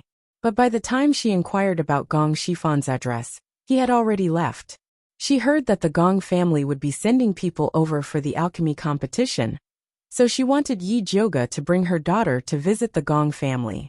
With his daughter's character, appearance and aptitude, she would definitely impress the Gong family. "Alright, what's the use of saying this now? You should keep Shan Shan away from that rebellious girl, so as not to be harmed by her." Yi Yuxuan thought of Yi Jyoga's gaze just now, and felt a bit stifled in his heart. Yes. Su Yufeng nodded her head perfunctorily. Since Yi Jyoga's path wasn't going to work, she could only start with Yi Rui. It seemed that he would have to let Shan Shan visit Yao Guang Garden some other day, and properly rope in Yi Rui, that little maid. At this time, Yi Jyoga was talking to Yi Rui about the pill refining competition. "This time, when we go to the alchemy competition together, Yi Shanshan will definitely try to rope you in. This mother and daughter pair are extremely thick-skinned. You have to be careful." To be honest, Yi Jyoga admired Su Yufeng and her daughter. There were such strange people in this world. "I stabbed you a few times but you didn't die. Yet you still have the cheek to say that I spared your life on purpose. You should be grateful that you didn't die. I don't want to talk to her." Yi Rui pulled a long face, and her eyes were filled with hatred. "Rui, she is your second sister after all. If you don't give her face in front of outsiders, I'm afraid that others will say that you are wrong." Fifth Yang knew that gossip was a fearful thing. "I don't care what others say." Yi Rui's face was taut with anger. She would rather be criticized to death than be close to Yi Shanshan. "Don't be afraid, I'm here." No matter who he was in front of, Yi Jyoga didn't plan to give Yi Shanshan face. "N." Yi Rui nodded her head vigorously. She knew that big sister would definitely stand on her side. Yi Jyoga then tested Yi Rui's homework. Seeing that her knowledge of alchemy was very solid, he felt relieved and returned to Purple Forest Park. "Eldest miss, what did master say to you?" Mother Qing brought a cup of hot tea over. She was most worried that master would get angry at eldest miss again. "Nothing much, just a bunch of nonsense." After Yi Jyoga sat down, he slowly drank a mouthful of tea and asked, "I heard that you brought Hua Dai and Yu Dai to open their bones. Did it go smoothly?" "It went very smoothly. Hua Dai and Yu Dai both have grade 7 spirit bones. The bone-opening medicine that eldest miss gave us is indeed powerful," Mother Qing said excitedly. One must know that bone roots were also divided into high, middle, and low grades. Grade 9 to grade 7 was high grade, grade 6 to grade 4 was intermediate grade, and grade 3 to grade 1 was low grade. With Hua Dai and Yu Dai's aptitude, if they were to use normal bone-opening medicine, they would at most be intermediate grade. Not bad. A grade 7 spirit bone's cultivation speed is very fast. If they encounter some great opportunity, they might even be able to improve further. When Yi Jyoga touched the bones, he already knew the result. Eldest miss can just bring them to participate in the alchemy competition. Although the two servant girls' bone roots were not bad, they were not spirit practitioners after all, so they couldn't reach the style that she wanted. Sigh, if the old master was still here, he would definitely be able to find servant girls with spirit roots to serve eldest Mississippi. Hua Dai and Yu Dai are already very good. Yi Jyoga didn't think that having spiritualists as maids would make them superior. After she put down the teacup, she walked towards the alchemy room, preparing to refine some higher-grade tranquil heart pills, lest she fell into Su Juanqing's trap again. Your ordinary clear heart pills are useless against Su Juanqing's bewitching art. The purple deceased sword gradually revealed itself. It wrapped its tail tightly around Yi Jyoga and said coldly, Today, Su Junqing made a move at the last minute to awaken you. If he had made his move after making his move, it would not have been so easy for you to escape. Then what pill is useful? Yi Jiuge frowned. If she had known that Su Junqing would become so powerful after eating Su Hansen, she definitely would not have let Wan Ziang and Yi Yu find trouble with Su Hansen. At least a third-stage clear heart pill, Zishang said. Only a level 3 alchemist can refine it. I'm only at level 2 right now. There's still a long way to go before I reach level 3. Yi Jiuge frowned. It had been less than a year since her meridians were restored, and it was already not bad for her to be promoted to a Tier 2 pill master. If he wanted to advance to rank 3, he still needed to accumulate a certain amount of energy. But now that Su Junqing was eyeing her covetously, he could not wait for her to advance. You don't need a level 3 pill master to refine it, Zishang said as he sniffed Yi Jiuge's hair. How do I refine it? Yi Jiuge was tickled by the hot breath that Zishang breathed out, and could not help but turn her head. Ever since she was punished by Zishang for her smelly head, she washed her hair every day. She even specially used purple smoke flower to refine the honey horn to ensure that the fragrance would last forever. If you beg this sovereign will be merciful and tell you. Zishang looked dignified on the surface, but unfortunately, the tip of his coquettish tail was slowly moving up Yi Jiuge's thigh. Yi Jiuge gritted her teeth and pressed down on the tip of his coquettish tail. Then, she revealed a pitiful expression and used her most artificial voice to say, Great King Zishang, please tell baby. Good baby. Zishang rubbed Yi Jiuge's dog head in satisfaction and said mercifully, If I use spiritual fire to burn your small broken cauldron, I will be able to refine a third-stage pill. The spiritual fire that you are talking about, are you referring to the flames that are formed from the spiritual energy of heaven and earth? Yi Jiuge blinked her watery eyes and asked. That's right. Zishang stretched out his hand to play with Yi Jiuge's earlobe. Yi Jiuge did not move and asked again. The red lotus lightning fire that I transformed from the sacred wood tree core was also spiritual fire, right? Of course, but this sovereign does not know where the red lotus lightning fire is. If he knew, he would have long gone to collect it for fun. Then what's the point of saying so much? Yi Jiuge immediately turned hostile and slapped Zishang's hand away. TSK, spiritual fire is so hard to find. She might as well cultivate and advance as soon as possible.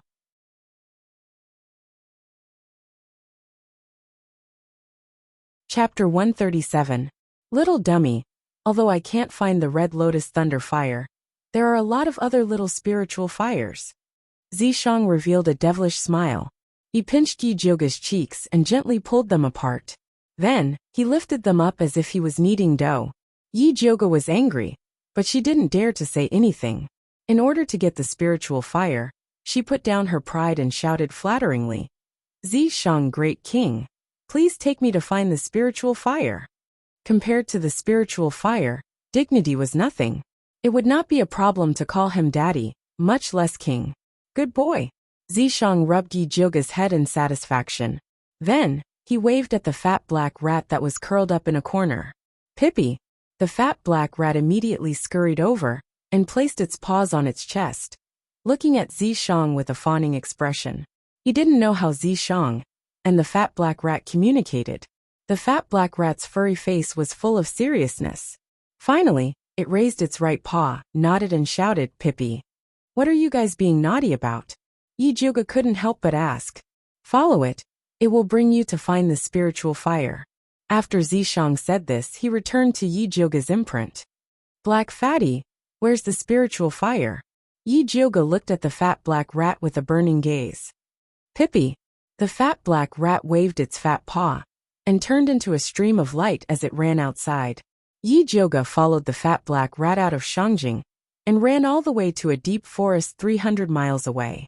She almost died of exhaustion. Fatty Black, are you sure there really is a heaven-earth spirit flame in this damn place?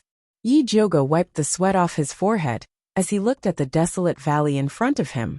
As long as it was a place where the fire seed was born, it would definitely be a place with abundant spiritual energy. But on this lousy mountain, overgrown trees and vines were everywhere. Rotten leaves covered the entire valley, and the air was damp with the smell of decay. If she hadn't taken the antidote pill, she would have fainted after a few steps. Pippi. The fat black rat nodded. Its small black eyes looked around and its big ears swayed. Then it scurried towards the west. Yijioga's eyes lit up, and he immediately followed. The fat black rat's body was like lightning as it dashed towards the depths of the valley. Yijioga followed behind it, stepping on the muddy ground, and rushing to the bottom of the cliff. Soon he saw a dark pool. It covered an area of about 1 mu, which was smaller than the pond in the demonic beast forest. But it was still bottomless. Yijioga felt his scalp go numb when he saw the black color in the depths of the pool. The fat black rat jumped into the pool gracefully. Then it stuck out its fat belly and flopped comfortably in the water. Don't tell me you came here to take a bath. Yijioga threw a weed stuck to his hair at the fat black rat. Pai-Pai-chan. The fat black rat retorted in dissatisfaction. Then it stuck out its fat butt and dived into the pool. Hey wait, give me a blue stone first. Yijioga patted the surface of the water to call the fat black rat. Although she knew how to hold her breath, if the water was as deep as the last time, she would suffocate to death without the blue stone. Unfortunately, the fat black rat did not respond. It was as if it had already run far away. Yijioga frowned as he looked at the dark pool. He silently pondered whether he should go down to investigate the situation, or wait here for the fat black rat to return. What are you waiting for? Hurry up and catch up. Zishang's voice fell. Yijioga's butt hurt. Her body involuntarily fell into the pool, and she almost choked to death. She awkwardly floated to the surface. Wiping the water droplets off her face, she scolded the mark on her hand. Are you crazy? He actually dared to kick her into the water. I did it for your own good. Zishang's voice was lazy, without a hint of remorse. Thank you, but I don't need it. You can keep it for yourself. Yijioga spat at the mark and swam towards the shore. Treasures don't wait for people. If you don't follow me, forget about the spiritual fire. Even that fat black rat will run away. Zishang said coldly. If it runs, then it runs. Who cares? Although Yijioga said that, she was still reluctant to let go of the fat black rat that she could refine into damn poison. After thinking for a while, she held her breath and dived towards the bottom of the pool. As she dived, she found that this pool was even colder than the lake in the demonic beast forest. The strangest thing was that there were no fish swimming in this pool. Logically speaking, there should be a lot of fish living in this deep mountain pool, where no one hunted. Unless something had eaten all the creatures in the pool.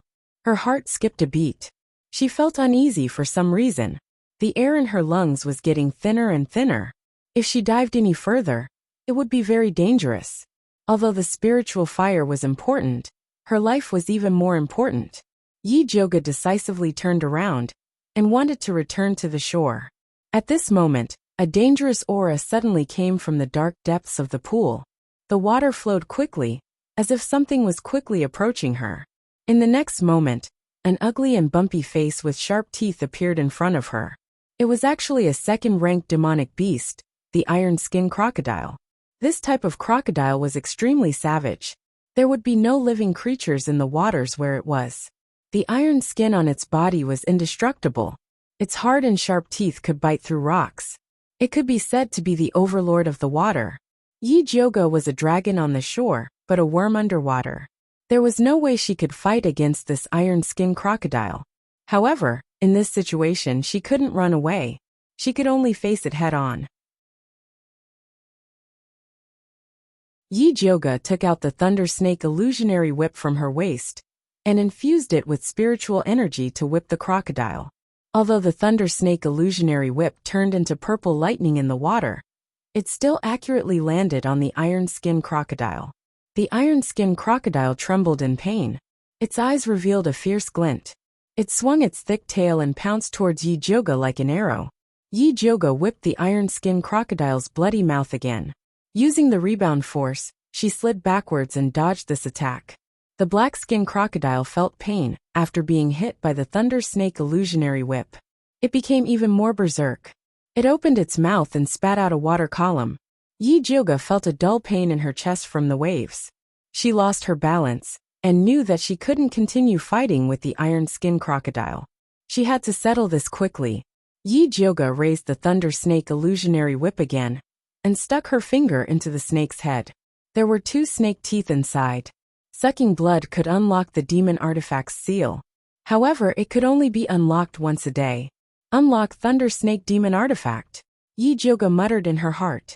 After sucking blood, the snake's eyes lit up and instantly released a terrifying aura. It was like a starving beast that had been imprisoned for a long time and wanted to devour all living things. The iron-skinned crocodile originally wanted to swallow Yi Jyoga into its stomach. After feeling the bloodthirsty aura from the Thunder Snake illusionary whip, it swung its tail and wanted to escape. The Thunder Snake illusionary whip suddenly expanded and turned into a slender silver poisonous snake. In an instant, it pierced through the iron-skinned crocodile. The iron-skinned crocodile's body exploded. Blood dyed the entire water. The Thunder Snake illusionary whip swam in the water and greedily devoured the blood. With the crisis averted, Yi Jyoga relaxed. She found that the oxygen in her lungs was getting less and less. If she couldn't breathe in fresh air, she would suffocate to death.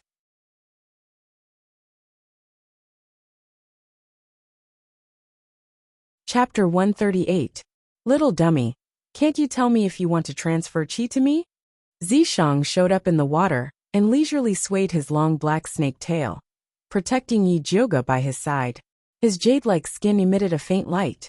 His originally handsome face was like a mandala in full bloom in the water, beautiful beyond compare. Especially those purple eyes, which shone like the most beautiful crystal, revealing a sharp light that looked down on everything. He was so beautiful that he was like the god of water, illuminating the whole dark and bloody water. Even though Yi Jyoga was used to Zishang's beauty, she still couldn't help but be fascinated. Do you want it? Zishang smiled. Of course. Yi Jyoga was about to suffocate to death. How could she care about propriety and shame anymore? She grabbed Zishang's arm and fiercely bit it. She wanted to stick her tongue in and tie it with his tongue so that he couldn't abandon her. Zishang was very satisfied with Yi Jyoga's enthusiasm. The long snake tail wrapped around her body tightly, holding her and sinking to the bottom of the water. Zishang's lips were soft and cool, with a faint fragrance. It was simply irresistible.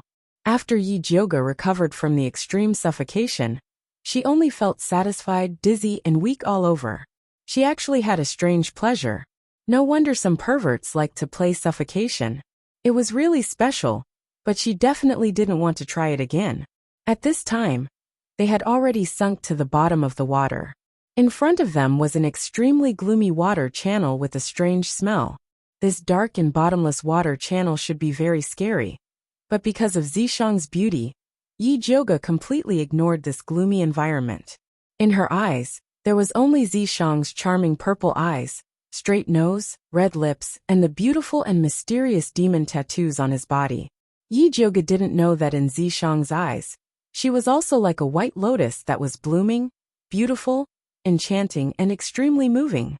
This water channel was very long. After half an hour, Yi Jyoga began to suffocate again and had to go to Zishang for help.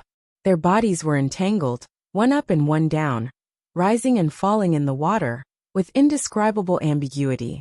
The originally simple transfer of qi gradually became a little strange. Yi Jyoga could clearly feel that Zishang was flirting with her. At first, the soft tongue of the snake only swept across her sensitive upper jaw tentatively. Sensing that she didn't avoid it, he began to be bold and unbridled, inviting her little tongue to wander. Yi Jyoga actually refused to mess around in the water. What if he was accidentally sucked dry by the purple deceased sword? However, she was unable to withstand Zishang's experience. He messed around with the flow of qi and the breathing of qi, causing her to be confused and lost in love. She didn't even know when she had left the bottom of the lake. With a crash, Yi Jyoga finally woke up. She pushed away the purple deceased sword that was tightly wrapped around her body. Only then did she realize that she had come to a strange cave. In front of her eyes were piles of white beast bones. A gust of cold wind blew through the gloomy cave, bringing with it a moldy stench that made one's hair stand on end. If you're afraid, then hold on to me tightly, Zishang expressed that his embrace would always be open for her. Tisk, big sister has seen more bones than salt. What's there to be afraid of? She was just a little surprised. Yi Jioga glanced around and found the fat black rat lying in a corner. He struggled free from Zishang's embrace and went ashore. He saw the fat black rat lying on top of an unremarkable white bone in enjoyment. This white bone was only as long as an adult's arm. Compared to the sinister and tall white bones around it, it was extremely ordinary. There was nothing eye-catching about it. Fatty Black, what are you lying here for? Yi Jioga picked up the fat black rat and asked. The fat black rat ignored Yi Jioga and looked at the purple deceased sword that was slowly moving over. Its fat paw pointed at the white bone and shouted like it was presenting a treasure. Pippi! The purple deceased sword's cold purple eyes swept across the white bone and said indifferently, Not bad. Yi Jioga's heart moved. Something that could attract the purple deceased sword's attention was definitely not an ordinary item. She opened her spiritual eye and carefully observed the white bone. She discovered that there was something that was flickering like a flame. There's hope. Yi Jioga imbued her lightning snake illusionary whip with her spiritual energy and pierced towards the white bone. A wisp of cold white ghost flame came out from the cut. It was actually a third-grade ghost flame, white bone flame. Even though this ghost flame's grade was not high, it had its own unique points that young flames could not compare to. The ghost flame was born from a 1,000-year-old pile of white bones. It could absorb all kinds of resentment, yin qi and ghost qi. Its unique yin qi attack was extremely terrifying. Those that were burned by the ghost flame would fall sick, as if they were possessed by a ghost. Other than that, this ghost flame could be used to refine all kinds of yin spiritual pills and ghost spiritual pills. It would have an extremely strong effect. For an assassin like Yi Yu who was hiding in the dark, if he could use these yin pills to cultivate, his cultivation would improve by leaps and bounds. Most importantly, the white bone flame could be upgraded. If it could be upgraded into the netherworld ghost flame, it would become an existence that was not inferior to the red lotus lightning fire. At that time, he would have the red lotus on his left, the netherworld on his right, and the lightning fire in the middle. How cool would that be? Even though the process of upgrading the white bone flame was extremely long, as long as there was hope, there was nothing to be afraid of. I can absorb this flame, right? Yi Jioga looked at the burning white ghost flame excitedly. Of course you can absorb it here. Zishang stood behind Yi Jioga to protect her. Yi Jioga suppressed the ecstasy in her heart. Her hands formed a spiritual attraction technique and was about to absorb the white bone flame. The white bone flame had stayed here for thousands of years. How could it be willing to be absorbed by someone? It turned around and wanted to escape. Come here. Yi Jioga shot out a spiritual light and forcefully absorbed it into her body. After Yi Jioga absorbed the white bone flame, her expression became even more serious. Absorbing it was only the first step. Taming it was the most important step. Yi Jioga began to use her spiritual energy to absorb the white bone flame. The white bone flame was still obedient at the beginning. It followed Yi Jioga's spiritual energy to her dantian. Next, she only needed to leave her divine sense imprint on the white bone flame to complete the taming process. At this moment, the white bone flame suddenly exploded with a bang. An incomparably cold yin qi burst out and quickly spread along the meridians in Yi Jioga's body. Yi Jioga hurriedly increased the strength of the suppression. The white bone flame also felt the danger.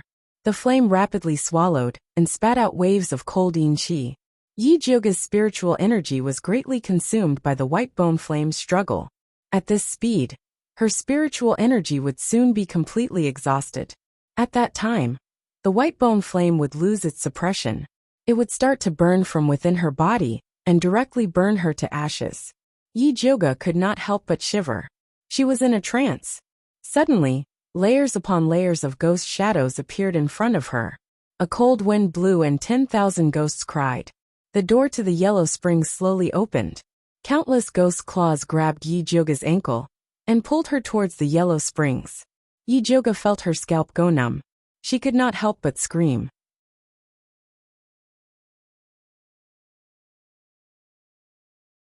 Chapter 139. Zishang looked on coldly from the side. He had no intention of making a move.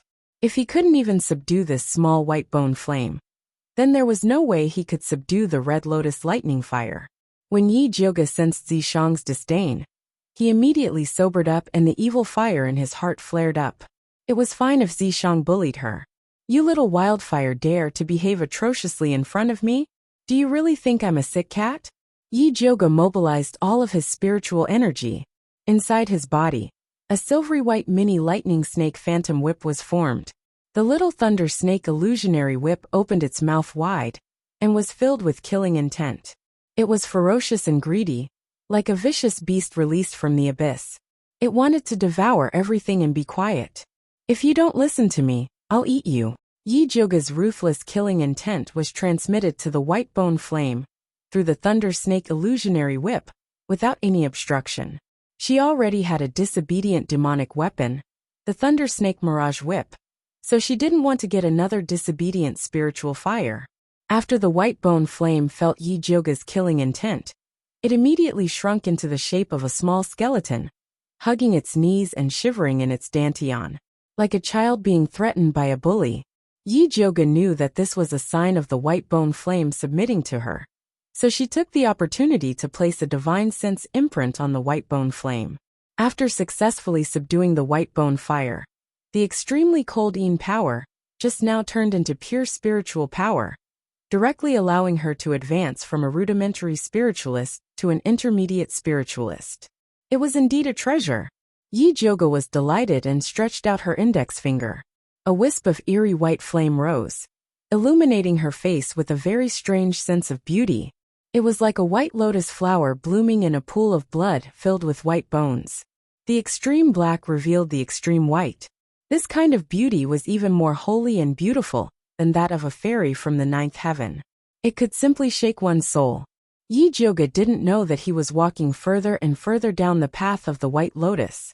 After she kept the white bone flame, she carefully inspected the white bone cave.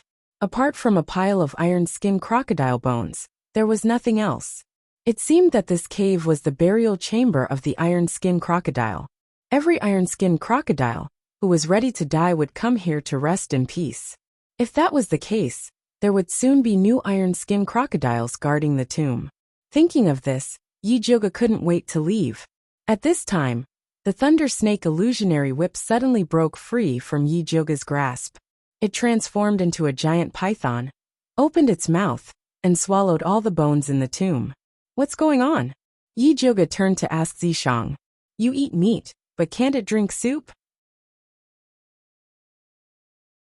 Zishang wrapped itself around Yi Jioge and rested its chin on her head, as if it had no bones. You mean it's repairing itself? Yi Jioge's eyes lit up. After the thunder snake demonic artifact recognizes its master, it has the ability to repair itself. The white bones here can condense spirit fire and contain a lot of spirit force. It can repair the thunder snake illusionary whip's damaged parts. As Zishang explained, he tapped Yi Jioge's head with his chin. Although Yi Jioge's head was hurting from Zishang's pointed chin, when he heard that the lightning snake illusionary whip was about to advance, he was still grinning from ear to ear.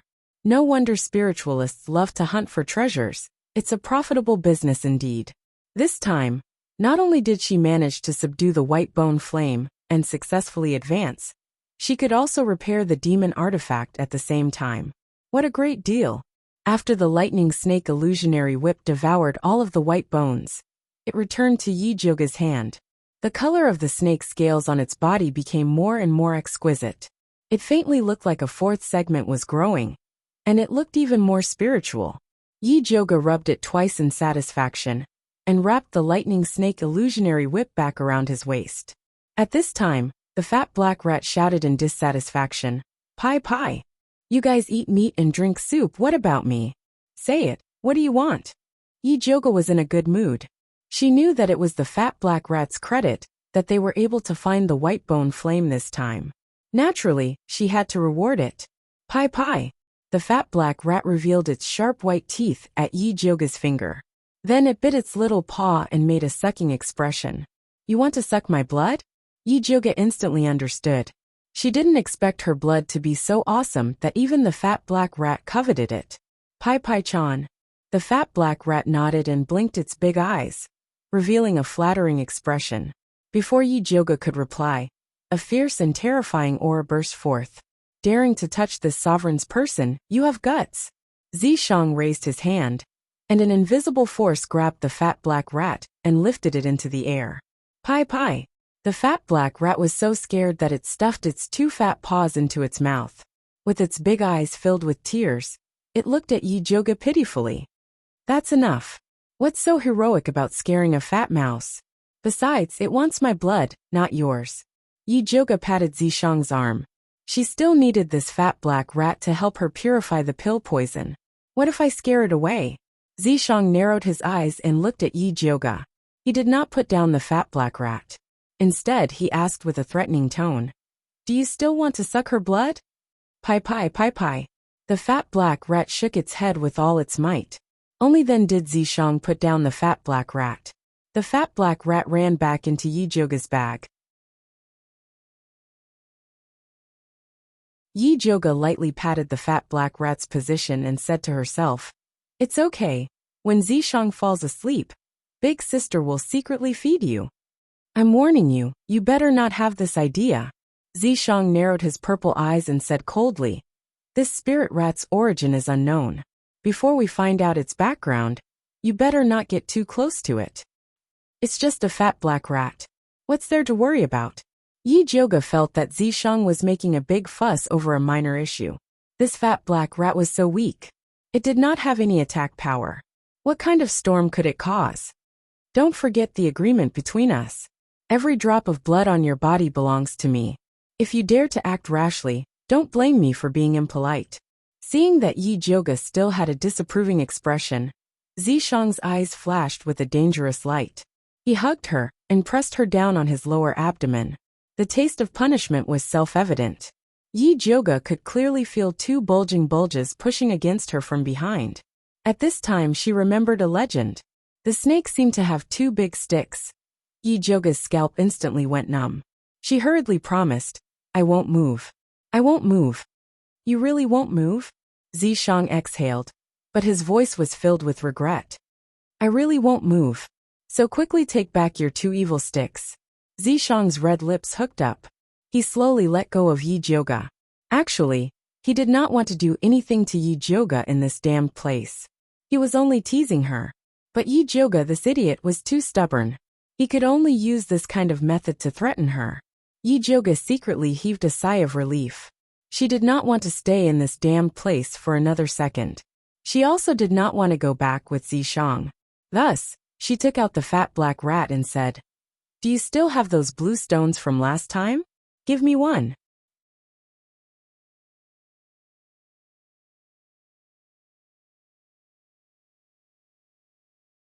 Chapter 140.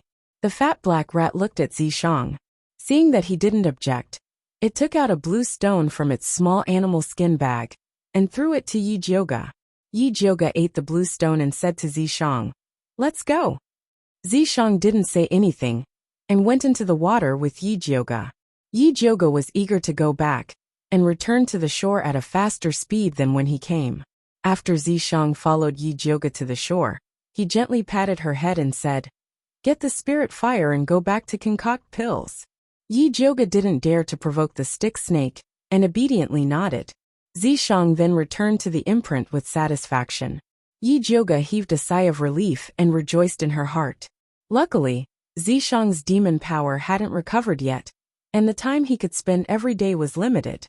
If he could appear and follow her for 24 hours, it would become her nightmare. Zishang was preparing to cultivate in Yi Jyoga's imprint, and couldn't help but smile when he read Yi Jyoga's thoughts. Since Yi Jyoga was looking forward to him following her like a shadow, he couldn't let little dummy down. Yi Jyoga still didn't know her nightmare was coming. She couldn't wait to return to Purple Forest Park and prepare to concoct external pills. Not long after Yi Jyoga left the deep pond, a pink figure appeared in front of the deep pond. A faint smell of blood emitted from her body. The wild beasts in the surrounding valley heard the smell and came over, but were destroyed by her hand, turning into a ball of blood in her hand. Little baby, quickly take me to find the spirit fire after drinking the blood. The pink girl smiled sweetly. She was the female disciple of bloodthirsty sect Lu Yunfei. She held a purple scorpion the size of a palm in her hand. After swallowing the ball of blood, her long tail pointed towards the bottom of the pond. So it's at the bottom of the pond. I didn't expect a place like Shangjing to have a spirit fire. Lu Yunfei smiled with satisfaction. After she left the Blood Cloud Peak, she quickly rushed to the Shangjing. Originally, she wanted to directly find Su Junqing to understand the situation. She didn't expect that when she passed by the vicinity, her treasure-seeking scorpion suddenly moved and brought her all the way here. Lead the way. Lu Yunfei flicked her finger. The treasure-seeking scorpion jumped into the deep pond and swam towards the bottom. Lu Yunfei followed without hesitation. Not long after sinking to the bottom, she smelled a faint smell of blood. Obviously, there was a battle here and it didn't last long. Don't tell me someone got there first. Lu Yunfei's eyes were gloomy. She sped up and followed the treasure-seeking scorpion to an empty cave. Up and down, front and back, left and right, she turned them upside down. But there was nothing but a pile of broken bones. Damn it! Who stole my treasure? Lu Yunfei was so angry that her face turned malevolent. She smashed a hole in the wall with her palm. No, that person shouldn't have gone far. There's still time to catch up. Bring me to the person who took the white bone flame. Lu Yunfei bit her finger and dripped a drop of blood towards the treasure-seeking scorpion. Her blood essence was 10,000 times stronger than that of a beast. A red light flashed on the body of the treasure-seeking scorpion. Its tail moved left and right before finally stopping in the east, which was the direction that Yi Jioga had left. Lu Yunfei jumped back into the deep pool and was about to chase after them when she was stopped by an iron-skinned crocodile that smelled blood. She didn't have time to waste on the iron-skinned crocodile. She raised her hand and threw a ball of blood in the opposite direction. The aroma of the spiritual blood enticed the iron-skinned crocodile to immediately pounce on it. Lu Yunfei quickly returned to the shore. The treasure-seeking scorpion could no longer find traces of Yi Jioga. Although the treasure-seeking scorpion was a spiritual beast, it could only sense the white bone flame within a radius of 10 miles. Damn it, damn it, damn it! Lu Yunfei, who was furious, jumped into the deep pool and tied the iron-skinned crocodile up. She skinned it alive, pulled out its tendons, and trampled it into meat paste. Only then did she relieve the anger in her chest. You caused me to be covered in blood. Lu Yunfei sent the iron-skinned crocodile flying with a kick. She took out a new set of clothes from her cosmos sack and changed into it. Only then did she continue to walk towards Shangjing. Yi Jioga didn't know that an innocent iron-skinned crocodile had been killed because of her. She was preparing to use the white bone flame that she obtained to concoct a third-ranked clear heart pill. Berberine, ice mint, clear mind grass. Yi Jioga threw the ingredients into the small bronze cauldron one by one and summoned the white bone flame to start concocting the pill. Using spiritual fire to concoct pills was indeed different. The small cauldron, which was usually like an old cow pulling a cart, began to revolve at a much faster speed. The impurities of the medicinal herbs were quickly analyzed and turned into a green solution that emitted a faint fragrance. When Yi Jioga was almost done concocting, she called the fat black rat over to help her clear the pill poison. Pippi! The fat black rat didn't even raise its head and called out in a muffled voice. It hugged its small tail and shrunk into a black ball of fur. It had an expression that said, "Don't bother me if I'm in a bad mood." Yi Jioga could understand its gloomy mood. It had painstakingly brought people to search for treasures. Everyone was eating the meat and drinking the soup. It only wanted to drink some blood and was threatened by Zishang. It was no wonder that it was in a bad mood. However, no matter how much Yi Jioga understood the fat black rat's mood, she didn't dare to give her blood to drink. Zishang's 2 big sticks were still a threat to her. Fortunately, the clear heart pill that was concocted using the white bone flame was not bad. Even without the fat black rat's help to clear the pill poison, it was still a second-ranked high-grade spirit pill. After Yi Jioga stored the light green pill in a jade bottle, she left the alchemy room and returned to her room to rest. At this moment, she suddenly felt a faint fluctuation coming from the shadow beside the door. She stopped and said, "Yi Yu, why are you here? How did eldest miss find me?" Yi Yu revealed his figure, his handsome face full of surprise. Ever since he transformed into a shadow assassin, as long as he didn't reveal any flaws, no one would be able to find him. "What do you think?" Yi Jioga revealed an advanced smile. Yi Yu took a closer look and realized that Yi Jioga had advanced to an intermediate spiritualist. He cupped his hands and said, "Congratulations on your successful advancement, eldest Mississippi." "Thank you." Yi Jioga's rose-like lips curled up slightly, and she smiled reservedly. Yi Yu felt a little dizzy from Yi Jioga's smile. He didn't know if it was because of the moonlight, but Yi Jioga looked especially beautiful tonight. She was like a fairy in the moonlight, so perfect that she didn't look like a real person. "It's so late, why are you looking for me?" Yi Jioga asked. "There's something I want to report to you." Yi Yu immediately restrained his intoxicated state and said seriously, "Then come in." Yi Jioga turned around and returned to the alchemy room. She called out to Yi Yu, "Sit anywhere you want." Yi Yu glanced at the messy alchemy room and felt that there wasn't even a place to stand, let alone sit. Yi Jioga rudely pushed the things on the stool to a corner and tried to make a clean space. "I'll just stand." Yi Yu quickly stopped Yi Jioga's violent demolition. "All right." Yi Jioga gave up on tidying up and turned around to ask, "Tell me, what's the matter?" This afternoon, a girl wearing a pink dress went to look for Su Junqing. Yi Yu said with a serious expression.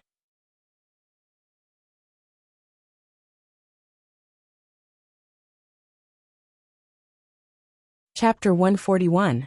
Didn't I tell you not to go near Su Junqing? Yi Jioga frowned. Yi Yu was too disobedient.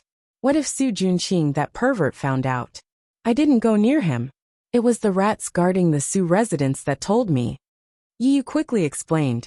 Recently, in order to help Yi Jioga spread the message, he reorganized the dark forces in Shangjing. He didn't expect that those rats would regard him as their boss and take the initiative to help him spy on the Su residents. This news was sent back by those rats. "So that's how it is." Yi Jioga relaxed his expression and asked with some doubt, "What woman went to find Su Junqing?" Su Junqing had always been surrounded by thousands of flowers.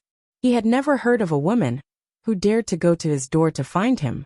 "I heard that it was a very beautiful girl with a sweet smile. She was about 18 years old, and her accent was like that of a foreigner.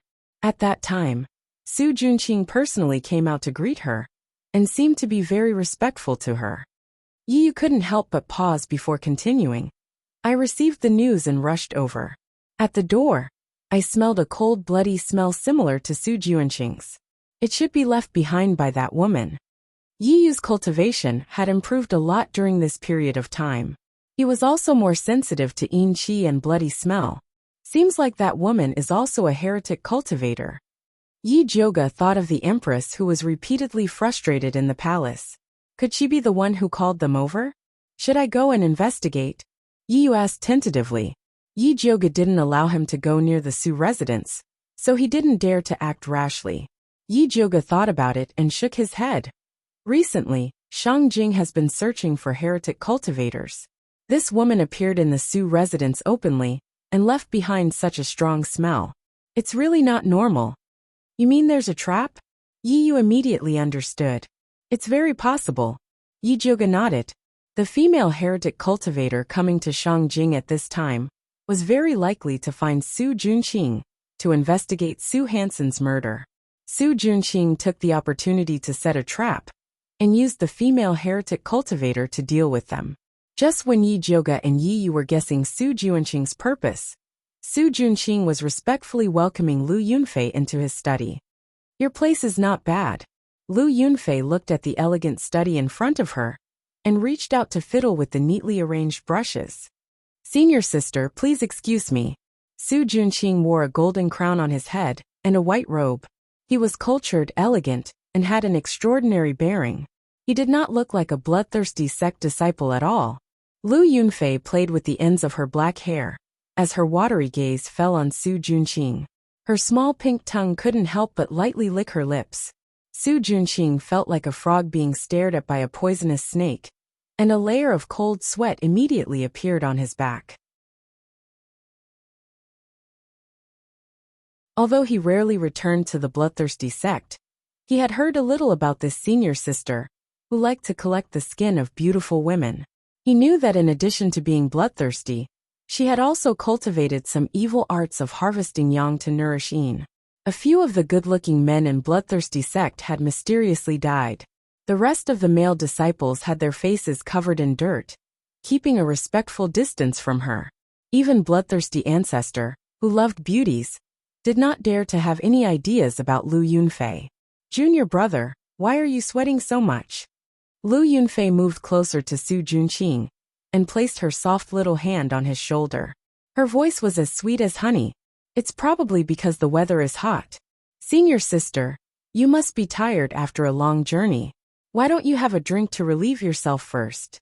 Su Junqing turned around without batting an eyelid and took out a long glass cup from a secret compartment in the study. It was filled with dark red blood and emitted a strong smell of blood. Under the dim yellow candlelight, it shone with a strange light. The spirit blood of an earth spirit root virgin. Not bad. Lu Yunfei reclined on the chair and continued to stare at Su Junqing. She was obviously more interested in him. Senior sister, you really know what's good. Su Junqing personally poured a cup for Lu Yunfei and said with a smile, Junior brother doesn't have anything good here. Please do me the honor, senior sister. Junior brother is too polite. Lu Yunfei took a sip and said with a faint smile, You can't even get such good things from the patriarch. Senior sister, you must be joking. There are all kinds of beauties with spirit roots at the patriarch's place. If you want to drink it, it's ready-made. Only a poor person like me would keep a little bit of spirit blood. Su Junqing smiled faintly. This meant that the spirit blood was secretly obtained from a living person. This kind of behavior was not uncommon in the bloodthirsty sect. Women with spirit roots were treasures everywhere. It was not easy for the disciples of the bloodthirsty sect to find one. Usually, they would secretly give some blood to the patriarch. Hehe, I heard that junior brother is very capable. That gold spirit root beauty from last time not only won the favor of the patriarch, but even I was moved when I saw her. I heard that the girl was obtained by junior brother's bewitching skill. When are you going to help senior sister get one? Lu Yunfei's eyes were like silk, and her blood-stained red lips were extremely seductive. She was as enchanting as the reincarnation of a demon. Su Junqing's mind wavered for a moment, but he quickly regained his senses and was immediately shocked. He did not expect Lu Yunfei's bewitching skill to be so powerful. If his cultivation had not increased during this period of time, he would have fallen for it.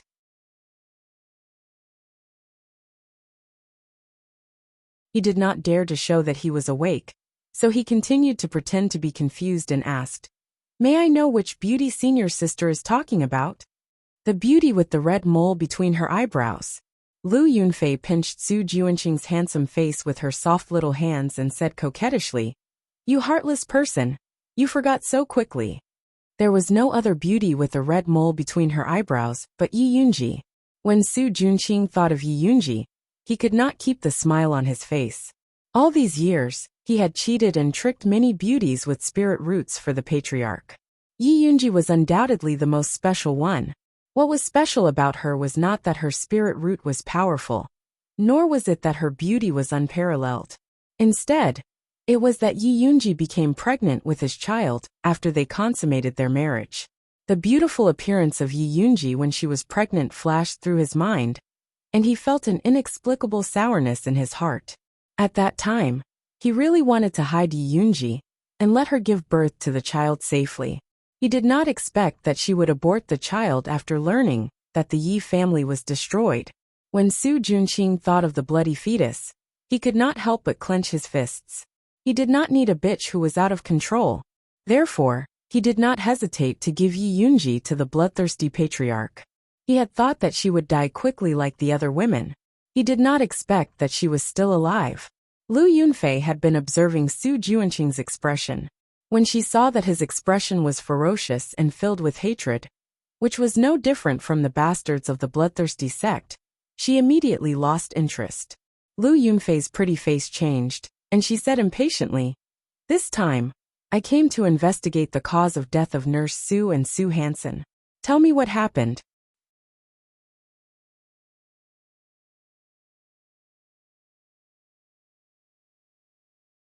Chapter 142. Su Junqing did not understand why Lu Yunfei suddenly became hostile, but her cold face was much better than seducing him earlier. So he straightened his face and said, "Wet Nurse Sue and Sue Hansen were killed by Yi Jioga, Wan Xiang, by Song Ling and the others. Tell me, who are they?" Lu Yunfei drank the spiritual blood with an indifferent look on her face.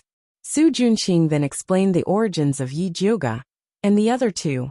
Yi Jioga is Grandmaster Yun's granddaughter, Wan Xiang is a rising star in the Ministry of Justice, and Bai Songling is Prince Dongling's confidant.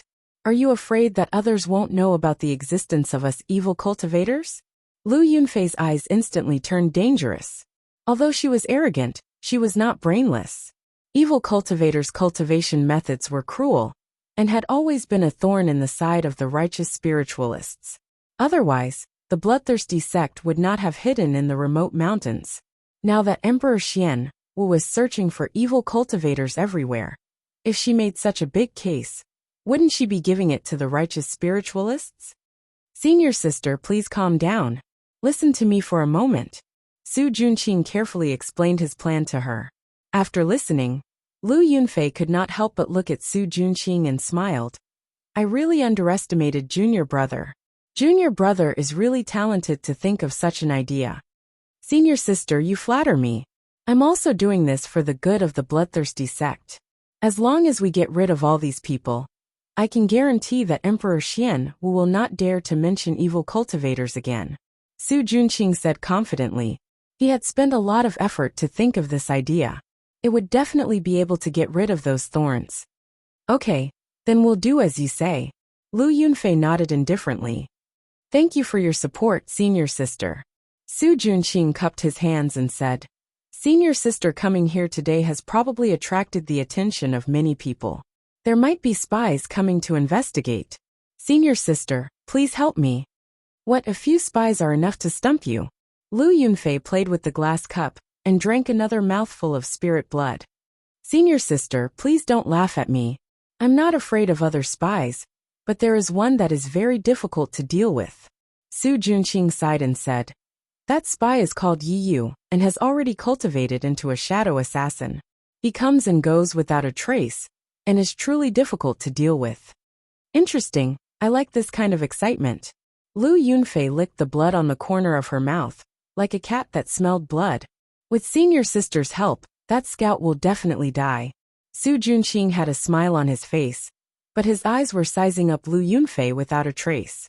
He noticed that the red pupils in her eyes were gradually forming, which meant that she had cultivated the bloodthirst art to the 3rd level. If he could absorb her, his cultivation would definitely jump to the spirit master level. At that time, the power of the bewitching art would be even greater. Su Junqing's heart was burning, but he quickly put it away. If he was discovered by Lu Yunfei, he would probably be the first one to be devoured. This kind of woman was too dangerous. It was better to send her away as soon as possible. Su Junqing and Lu Yunfei appeared to be in harmony, but were actually at odds. Yi Jioga and Yi Yu also had different opinions. "Big Missy, the trap is just your guess. There must be an unusual purpose for a demonic practitioner to enter the capital under such circumstances. I still feel that we need to go and investigate." Yi Yu had an inexplicable intuition that the female demonic practitioner definitely knew about his sister, so he had to go. Seeing Yi Yu's determined face, Yi Jioga knew that he could not stop him, so he said, "All right, for safety's sake, let's prepare first and go check tomorrow night."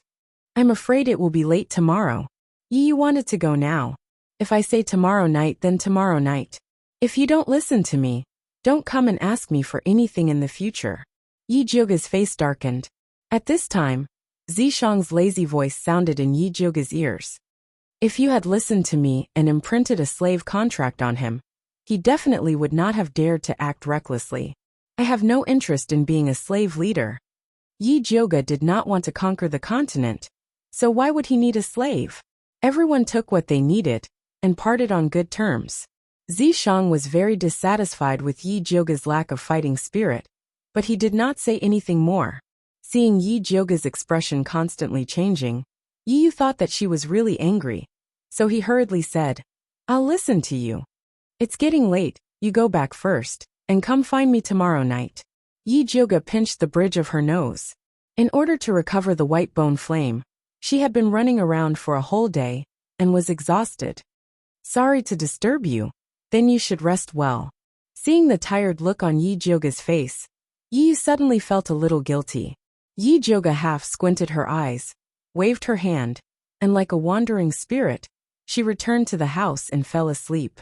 The next day, she went out for a stroll, inquired about some news, and made some arrangements before returning to Purple Forest Park. After she changed into her night clothes, she saw that it was still early, so she went to the alchemy room to continue refining the third stage clear heart pill. Night quietly fell. There were no stars and no moon, and the cold wind blew the leaves, making rustling sounds. Yi Jioga refined another 2 bottles of third stage clear heart pill, and when she walked out of the room, it was exactly midnight.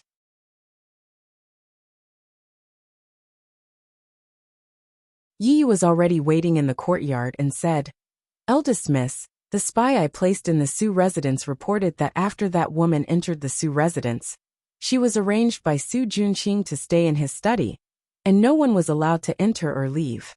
Looks like Su Junqing is really afraid that we won't go find her." Yi Jioga smiled.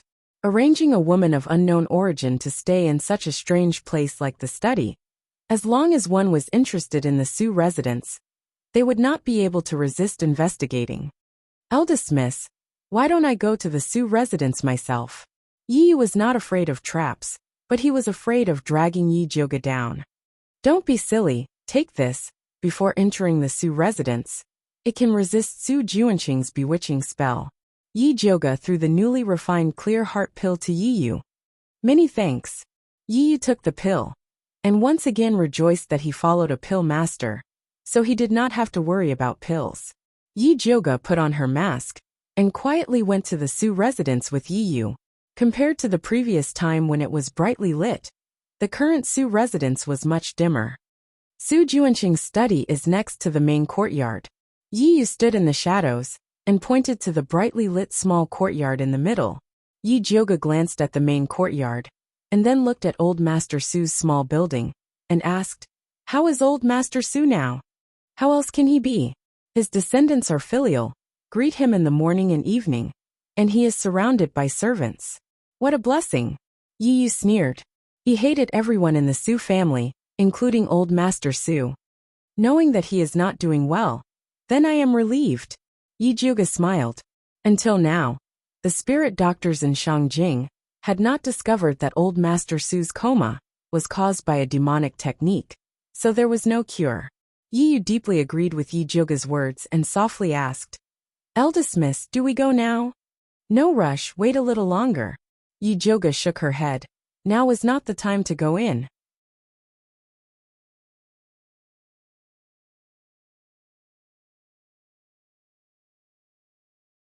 Chapter 143. Yi Yu was a little confused. When he was about to ask Yi Jioga what was going on, he heard neat footsteps coming from the quiet street. He looked up and saw a group of soldiers, led by Wan Ziang and by Song Ling. As soon as they arrived at the Su family, they smashed the door and shouted, "Open the door, open the door!" "Sir, it's so late. What's the matter?" the servant of the Su family asked in fear. "Get out of the way." Wan Ziang pushed the servant away and rushed in with his soldiers. Su Junqing stopped Wan Ziang with his guards and said gloomily, "You two are so powerful. What do you want to do by breaking into our Su family in the middle of the night? Someone reported that your Su family is harboring a heretic. Please cooperate with the investigation." Wan Ziang's eyes were cold and his attitude was tough. "You want to search our Su family with just one sentence? What does Lord Wan think of us?" Su Junqing said with anger. The guards behind him immediately pulled out their swords and stood in a row behind him. "What do you mean by this?" "The emperor asked us to investigate the heretic." Do you want to defy the law? Bai Songling began to make a big deal. What do you mean by investigating the heretic? I think you want to avenge yourself. Su Junqing didn't give in. The situation immediately fell into a stalemate. What are you waiting for? Go down. Yi Jioga elbowed Yi Yu, who was in a daze. This is your arrangement? Yi Yu looked at Yi Jioga in surprise. He didn't expect that she would call Wan Xiang. Of course, ordinary people like us have to report to the government immediately when we find a dangerous person. Yi Jioga smiled proudly. Okay, go down. I'll wait here. If there's anything, just send the signal. Yi Yu didn't say anything more. He took advantage of the chaos and sneaked into the main courtyard silently. He pried open the window of the study and landed on the ground. Suddenly he felt like stepping on mud. Yi Yu looked down and found that there was a layer of light red sand in the shadow of the floor of the study. He was about to leave when a sweet voice sounded in the study. What are you looking for, little brother? Do you need my help? Then, a fair and soft little hand reached into the shadows and tore off Yi Yu's mask with incomparable precision. Yi Yu raised his head and saw a girl in a pink dress standing in front of him. Aya, what a beautiful little brother. The young girl looked at Yi Yu with a hint of amazement in her eyes. Who are you? Yi Yu looked at the beautiful girl with vigilance. I'm Lu Yunfei, the third disciple of Bloodthirsty's forefather. You can call me Xiaofei. Lu Yunfei twirled her hair with her fingers and smiled brightly. Bloodthirsty ancestor had many disciples, but he only had 3 direct disciples. Lu Yunfei was his last disciple. When Yi Yu heard the 3 words Bloodthirsty sect, his heart skipped a beat.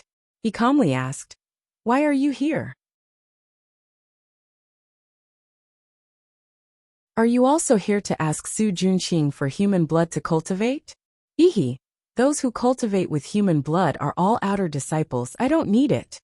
Lu Yunfei's big watery eyes looked ambiguously at Yi Yu's tall and straight body, revealing the unique desire of an adult woman. Her expression was pure and evil, innocent and lascivious. All kinds of complicated auras blended together to form a strange charm that could make men fall head over heels for her. Yi Yu felt a strange fragrance float past his nose, causing him to involuntarily take a step toward Lu Yunfei. But soon, an ice-cold bitterness rushed from his stomach to his brain. Yi Yu immediately woke up and retreated into the shadows again. He cautiously asked, Since you don't need human blood to cultivate, why are you in cahoots with Su Junqing? Don't you know he's a liar? What do you mean? Have you been tricked by him? Lu Yunfei blinked and asked curiously. I haven't been tricked by him. But he tricked a man from Bloodthirsty sect called Su Hansen into a secret room and killed him to extract his blood. Yi Yu's mouth twitched and revealed a disdainful smile. He looked as if Bloodthirsty sect was full of idiots. What did you say? Su Hansen was killed by Su Junqing? Lu Yunfei's expression froze. She didn't expect to hear such news from Yi Yu. That's right. It was in the secret room of the house that caught fire on the west side. I hid in Su Junqing's shadow and saw it with my own eyes. Yi Yu said with certainty. Lu Yunfei's eyes narrowed, and she inwardly judged the truth of Yi Yu's words. Logically, she shouldn't believe the enemy's words. But emotionally, it was very likely that Su Junqing would do such a thing. After all, Bloodthirsty sect believed in the law of the jungle. If she saw a heavily injured Bloodthirsty sect disciple in front of her, she would immediately kill him. The first thing she did was to kill Xiangong, not to heal him. Yi Yu saw Lu Yunfei's strange expression and didn't know if she believed his words. Seeing that there wasn't much time left, he couldn't help but say, I can help you deal with Su Junqing, but you have to help me with something. Help you with what? Lu Yunfei didn't need Yi Yu to deal with Su Junqing. She just wanted to tease him. Yi Yu hesitated. He wanted Lu Yunfei to help him find his sister. But if the people of Bloodthirsty sect knew how much he cared about his sister, he was afraid that his sister would be taken hostage. But on the other hand, the more value his sister had, the more chance of survival he would have. So Yi Yu made up his mind and said, I want you to help me find a woman that Su Junqing gave away. She looks very similar to me, and also has a red mole between her eyebrows.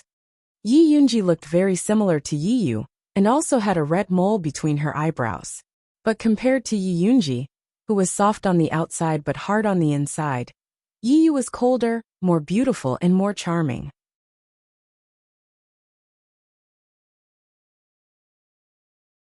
Who is she to you? Actually, Lu Yunfei felt that Yi Yu looked familiar at first glance. Hearing him say this, she immediately thought of the beloved pet of the bloodthirsty sex ancestor, the cat-like beauty that she received as a mission reward. She is my only family, Yi Yu said without hesitation. Aren't you afraid that I'll send this news back to bloodthirsty sect? Lu Yunfei didn't know if Yi Yu was naive or stupid to directly tell others his weakness. I am. Yi Yu's beautiful face reflected a deep shadow under the flickering candlelight, carrying endless bitterness. But I'm more afraid that she's dead. Lu Yunfei's pupils involuntarily shrank. An indescribable feeling welled up in her heart. She grew up in bloodthirsty sect, and learned to drink blood before she learned to drink milk. Every day, she thought about how to steal cultivation resources, how to kill, and how to not be killed. The people around her were the same scum and scum. This was the first time she saw a fool like Yi Yu who valued family. This kind of fool was really hateful.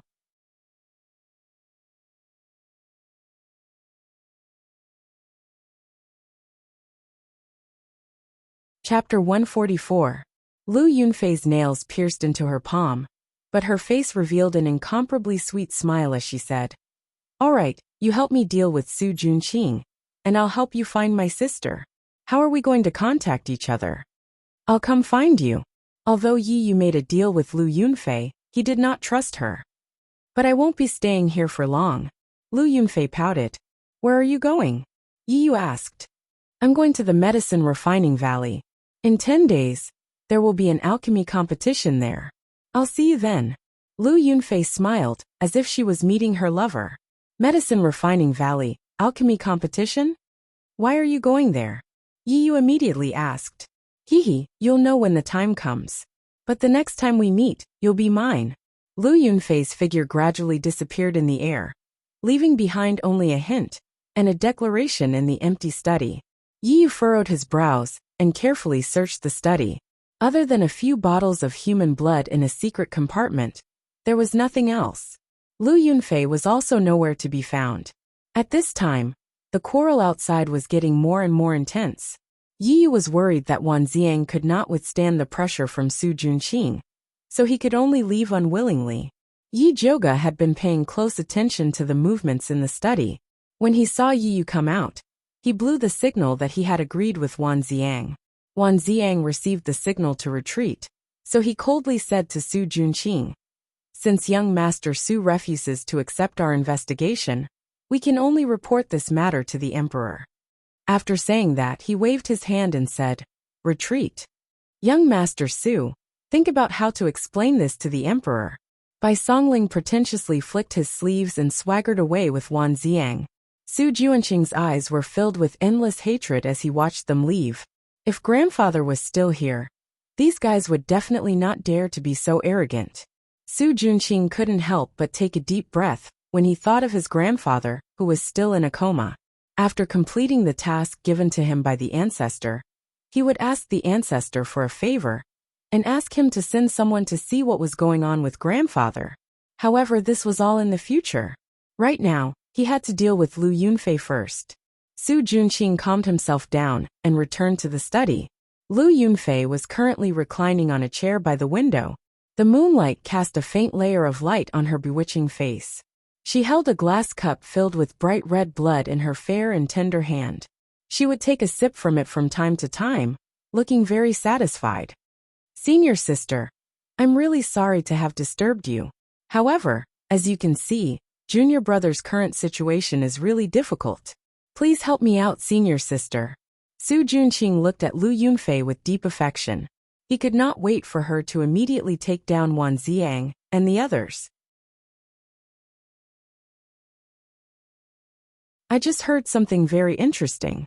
Lu Yunfei stared at the spiritual blood in the glass cup and said indifferently, "I heard that junior apprentice brother Su Hansen wasn't killed by anyone, but was eaten by you to cultivate.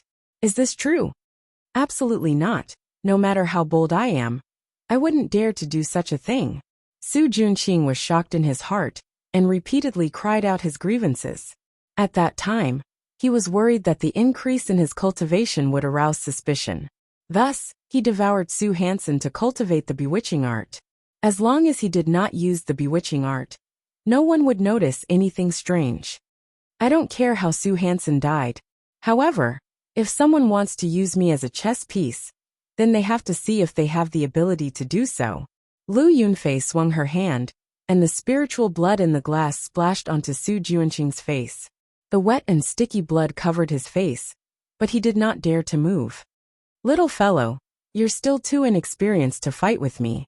Lu Yunfei gracefully walked in front of Su Juanqing and used the glass cup to pat his face. She sneered. Tomorrow, I will set off for the Medicinal Refinement Valley. If there is any mistake in the task given by the old ancestor, you can bring your head to see me. Yes. Su Juanqing bowed deeply and looked at Lu Yunfei's pink dress as it flashed past his eyes. Deep in his eyes, there was an unconcealable hatred. Outside the Su residence, after Yi Jiuge and Yi Yu met up, they secretly went to Wan Ziang and Bai Songling's residence. Bai Songling and the rest were already waiting inside. The moment they saw Yi Yu, they asked impatiently, Yi Yu, you've been in there for so long. Did you find anything? I saw that female heretic cultivator called Lu Yunfei. Yi Yu told them about his conversation with Lu Yunfei. However, he did not mention anything about his sister, and only said that Lu Yunfei would meet him at the Medicinal Refinement Valley. Looks like their target this time is the alchemy competition. Brother Wan, I think you should find someone to inspect the Medicinal Refinement Valley, especially the places that the Crown Prince set up.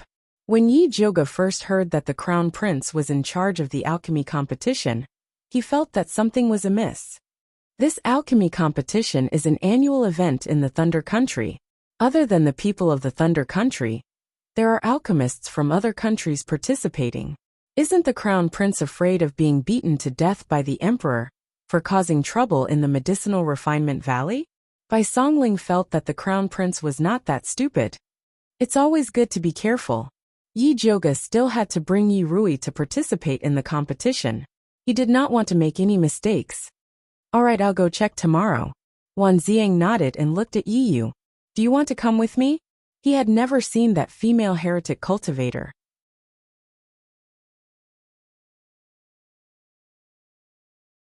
If Yi Yu followed him, he would not be blinded.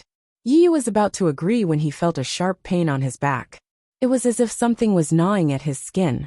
Don't move. Yi Jiuge moved like lightning and pressed down on the thing that was moving around on Yi Yu's back. The thing was about the thickness of an index finger, and it was struggling violently. Wan Ziang tore Yi Yu's clothes and found that it was a pitch-black poison earth dragon. It was constantly struggling under Yi Jiuge.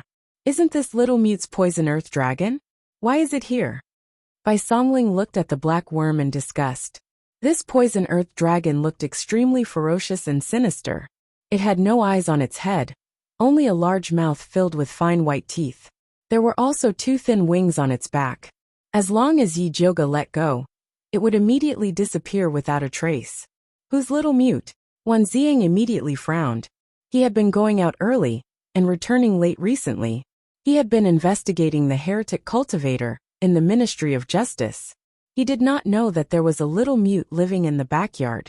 Its young mistress who hired him to help raise the worm. Bai Songling explained Little Mute's background in detail. Can this person be trusted? Wan Ziang looked at the poison earth dragon that was constantly struggling in Yi Jiuge's hands. This thing suddenly attacked Yi Yu while they were having a secret discussion.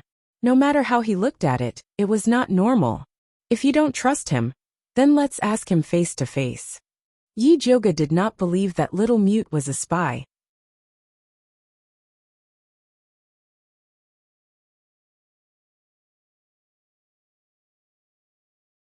Chapter 145. Yi Jiuge jumped over the wall and entered Little Mute's courtyard. Yi Yu, Wan Ziang and Bai Songling followed behind her. Little Mute, come out. Yi Jiuge pinched the worm with his left hand and knocked on Little Mute's door with his right. The wooden door opened silently. Little Mute's skinny body was hidden behind the door. Only half of his snow-white face could be seen. Two big black eyes looked at everyone expressionlessly. In the deep night, it looked especially terrifying. Yi Jioga and Bai Songling were already used to Little Mute's weird look. This was the first time Wan Xiang and Yi Yu saw it, so they couldn't help but stare at Little Mute vigilantly. Little Mute didn't even look at Wan Xiang and Yi Yu, the two outsiders. He extended his skinny little claw towards Yi Jioga, and then raised a thin index finger, indicating that he wanted to exchange this poison earth dragon for a bottle of spirit beast pills. "I'm not here to exchange." Yi Jioga pointed at Yi Yu and asked, "Why did this thing suddenly appear on my friend's body?" Little Mute's big black eyes swept across Yi Yu's body. Then he made a eating gesture. No one else understood, but Yi Jioga instantly understood Little Mute's meaning. "You mean this worm is eating something on my friend's body?" Little Mute nodded expressionlessly. "What can be eaten on my body?" Yi Yu couldn't help but scratch his back. "Turn around and let me take a look." Yi Jioga asked Yi Yu to turn around. Then, he opened his spiritual eye and looked carefully. In the end, he found a few thin red lines on the depression of his shoulder blade. If one didn't look carefully, they wouldn't be able to see it. "Looks like that Lu Yunfei left something on your body." Yi Jioga took out his thunder fire needle and picked out the red line on Yi Yu's back. That red line was actually a living creature. After leaving Yi Yu's body, it wanted to escape. However, it was forcefully sucked into the poison earth dragon in Yi Jioga's hand. "What is this thing?" Bai Songling looked at the poison earth dragon, and then at Yi Yu's back. She had goosebumps all over her body. "This is a small poisonous worm used for tracking. When it's not activated, it hides very well. Once it is activated, it can find you from thousands of miles away." Yi Jioga looked at Yi Yu and asked, "Didn't you feel it when she poisoned you?" "No." Yi Yu shook his head. At that time, he was only concerned with getting information out of Lu Yunfei, and completely did not notice that Lu Yunfei had done something. "Don't let your guard down just because she's a woman," Wan Xiang said lightly. Just now, when Yi Yu was talking about that female heretic cultivator, his tone was very protective. It seemed that she was not an ordinary person. He thought that Yi Yu had been bewitched, and was about to ask Yi Jioga for help. "I was careless." Yi Yu could not help but lower his head. Just now, Lu Yunfei was all smiles, and he felt that she was a rare good person. Indeed, he had let his guard down a little. "That Lu Yunfei's cultivation level is higher than yours, so it's normal that you didn't notice. Honestly speaking, when you came out just now, I also helped you to take a look, but I didn't notice anything strange." Yi Jioga's spiritual eye wasn't omnipotent. She began to think about whether it would be better to let them take a few poison detection pills when they went on missions in the future. "Don't worry, you won't be able to find out. Don't we still have this little guy?" Bai Songling looked at the poison earthworm in Yi Jioga's hand with fiery eyes, as if he was looking at a peerless treasure. "You're right." Yi Jioga nodded. There were specializations in every field, and this kind of strange poison had to be dealt with by a professional poison earthworm. "Little Mute, how many more of these poison earthworms do you have? We'll take them all," Yi Jioga said in a rich and overbearing manner. Little Mute directly extended a slap towards Yi Jioga. 5 bottles of spirit beast pills. Didn't you just say 1 bottle for 1 dragon?" Yi Jioga widened his eyes. This Little Mute's asking price was getting more and more ruthless. Little Mute expressionlessly made a few hand gestures. Bai Songling looked at the side anxiously, and could not help but ask Yi Jioga, "What is this Little Mute saying?" "He said that there is only one condition, and that it's a rare commodity, take it or leave it." Yi Jioga only had 2 words in his heart. Originally, he thought that this Little Mute was an honest child, but he did not expect that he would actually raise the price. A bottle of spirit beast pills costs 500 silvers in the market, so 5 bottles for 2,500 silvers is not expensive.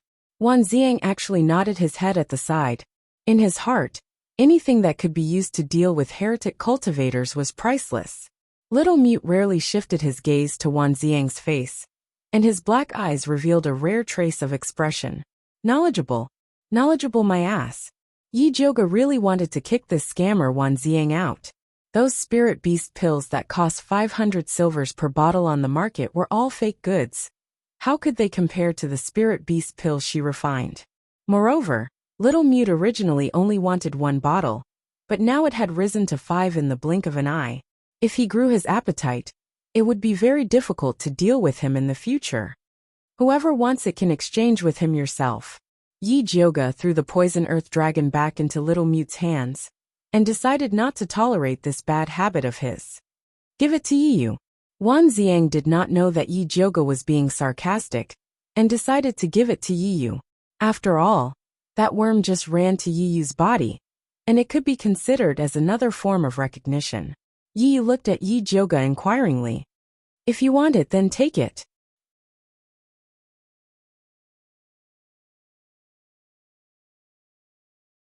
Anyway, without her, no one would be able to get it. Then I won't stand on ceremony. Yi really wanted it. In the future, he still had to go to the bloodthirsty sect to save his sister. And this worm would undoubtedly be a good helper. Little Mute, since he has already decided to buy it, why don't you give this worm to him first? Bai Songling felt that since everyone was so familiar with each other, it would not be a problem to take the goods first. In the past, Yi Jioga often did this. Unexpectedly, Little Mute shook his head without hesitation. He only trusted Yi Jioga, and if others wanted to take the goods, they had to hand over the money. Then I will go buy spirit beast pills tomorrow morning to exchange. Although Yiyu also wanted to take the worm immediately, he still respected Little Mute's opinion. Brother, if I encounter any problems in the future, you have to lend it to me. Bai Songling hugged Yiyu's shoulder and said, right now, he and Wan Xiang were catching heretic practitioners every day, so there might be a time when he would need Yiyu's help. Sure. Yiyu was still very generous to his own people. Yi Jioga chuckled as she looked at the people who were thinking too much, then turned around, and went back to the Yi mansion to sleep. She slept all the way until noon. When she woke up to eat, she could not avoid being nagged by Mother Qing about her irregular work and rest schedule. Yi Jioga responded with a few words, then used the excuse of refining pills to hide in the pill refining room. Before she entered the door, she saw Yi Yu's face peeking out from the shadow of the window. Why are you here? Yi Jioga opened the window and welcomed him in. Eldest miss, that Little Mute is suddenly unwilling to exchange again. Yi looked at Yi Jioga helplessly. Last night, they had clearly agreed on 5 bottles of spirit beast pills. But after that Little Mute smelled those spirit beast pills, he refused to exchange. They could not understand Little Mute's hand gestures, so they could only ask Yi Jioga for help.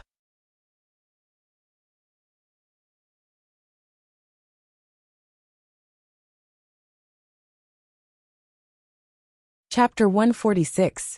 Yi Jioga had already expected this situation. She took a bottle of Spirit Beast Dawn and went to Little Mute's residence with Yi Yu. At this time, Bai Songling was trying to communicate with Little Mute. I say, how can you go back on your words? We agreed to exchange 5 bottles of Spirit Beast Dawn for insects. Even if you want to raise the price, you should at least give me a number first. Little Mute didn't even look at him. He picked up the basket filled with black fly grass and began to feed the poisonous earth dragons. This batch of poisonous earth dragons had already advanced once. The originally white and plump body now had a bit of jade-like luster. Its lifespan had also increased from 15 days to 2 months. He kept the best batch of insects to breed and cultivate the next generation. The rest were used to raise goo. The winged goo that ran out to hunt in the wild last night was raised just now. Bai Songling talked until his saliva was dry. Little Mute didn't even respond. He was so angry that his brain was heating up. He grabbed Little Mute's basket and shouted, I'm talking to you. Little Mute looked up at Bai Songling. His wooden face didn't have any expression, but it inexplicably made people feel afraid. Yi Jioga happened to come in at this time. Seeing this situation, she immediately raised her eyebrows. Brother Xiaobai, what do you mean by this? Are you trying to bully people? I don't dare to bully him. He's bullying me.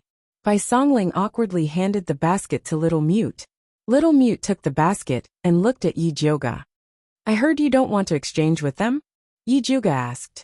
Little Mute fanned his nose with his hand, and gave a thumbs down to Bai Songling. What do you mean? Bai Songling was so angry that he stomped his feet. He means that the spirit beast dawn you brought are fake. Yi Joga translated. Bullshit. This is refined by our 100 Herb Hall's level 3 pill refiner. How can it be fake? Bai Songling angrily said. Selling fake pills was the most vicious slander to a pharmacy. No one could stand it. Little Mute didn't say anything. His eyes naturally revealed a look of disdain. Actually, Brother Xiaobai isn't wrong. The pills he gave you are the best pills on the market. It's just that the pills you ate in the past were personally refined by me, so they aren't sold on the market. Yi Joga returned the gesture that Little Mute gave her last night. A bottle of spirit beast pills for a worm. Elder sister's medicinal pills are a rare commodity. It's up to you whether you want them or not. Little Mute furrowed his brows and his little face became a little conflicted. In fact, he also knew that what Yi Joga said was true. The spirit beast pills that Bai Songling and the others brought were not bad. At least they were better than the ones he had secretly obtained before. After using the medicine personally refined by Yi Joga, he didn't care about the others.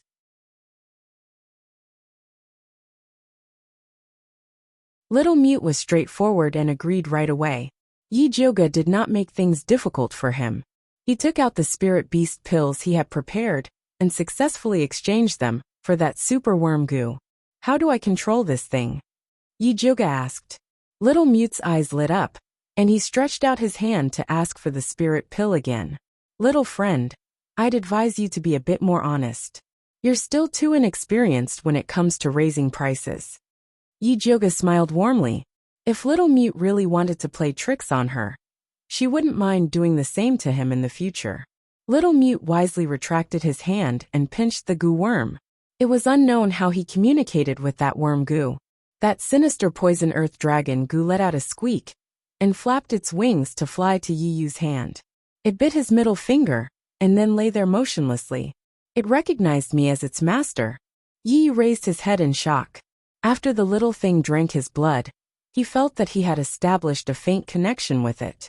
Little Mute, will this thing of yours have any backlash when it recognizes you as its master? Bai Songling was a bit worried and felt that this thing was a bit strange. Little Mute gave Bai Songling a disdainful look and continued to feed the poison earth dragon with the little basket. Zishang, will the thing he raised have any backlash? Yi Joga decided to ask his sugar daddy Zishang. After all, this Little Mute was personally appointed by him. You're thinking too much. It doesn't have the ability to control these little worms right now. Zishang lazily replied. Doesn't have it now. Does that mean it will have it in the future? Yi Joga asked vigilantly.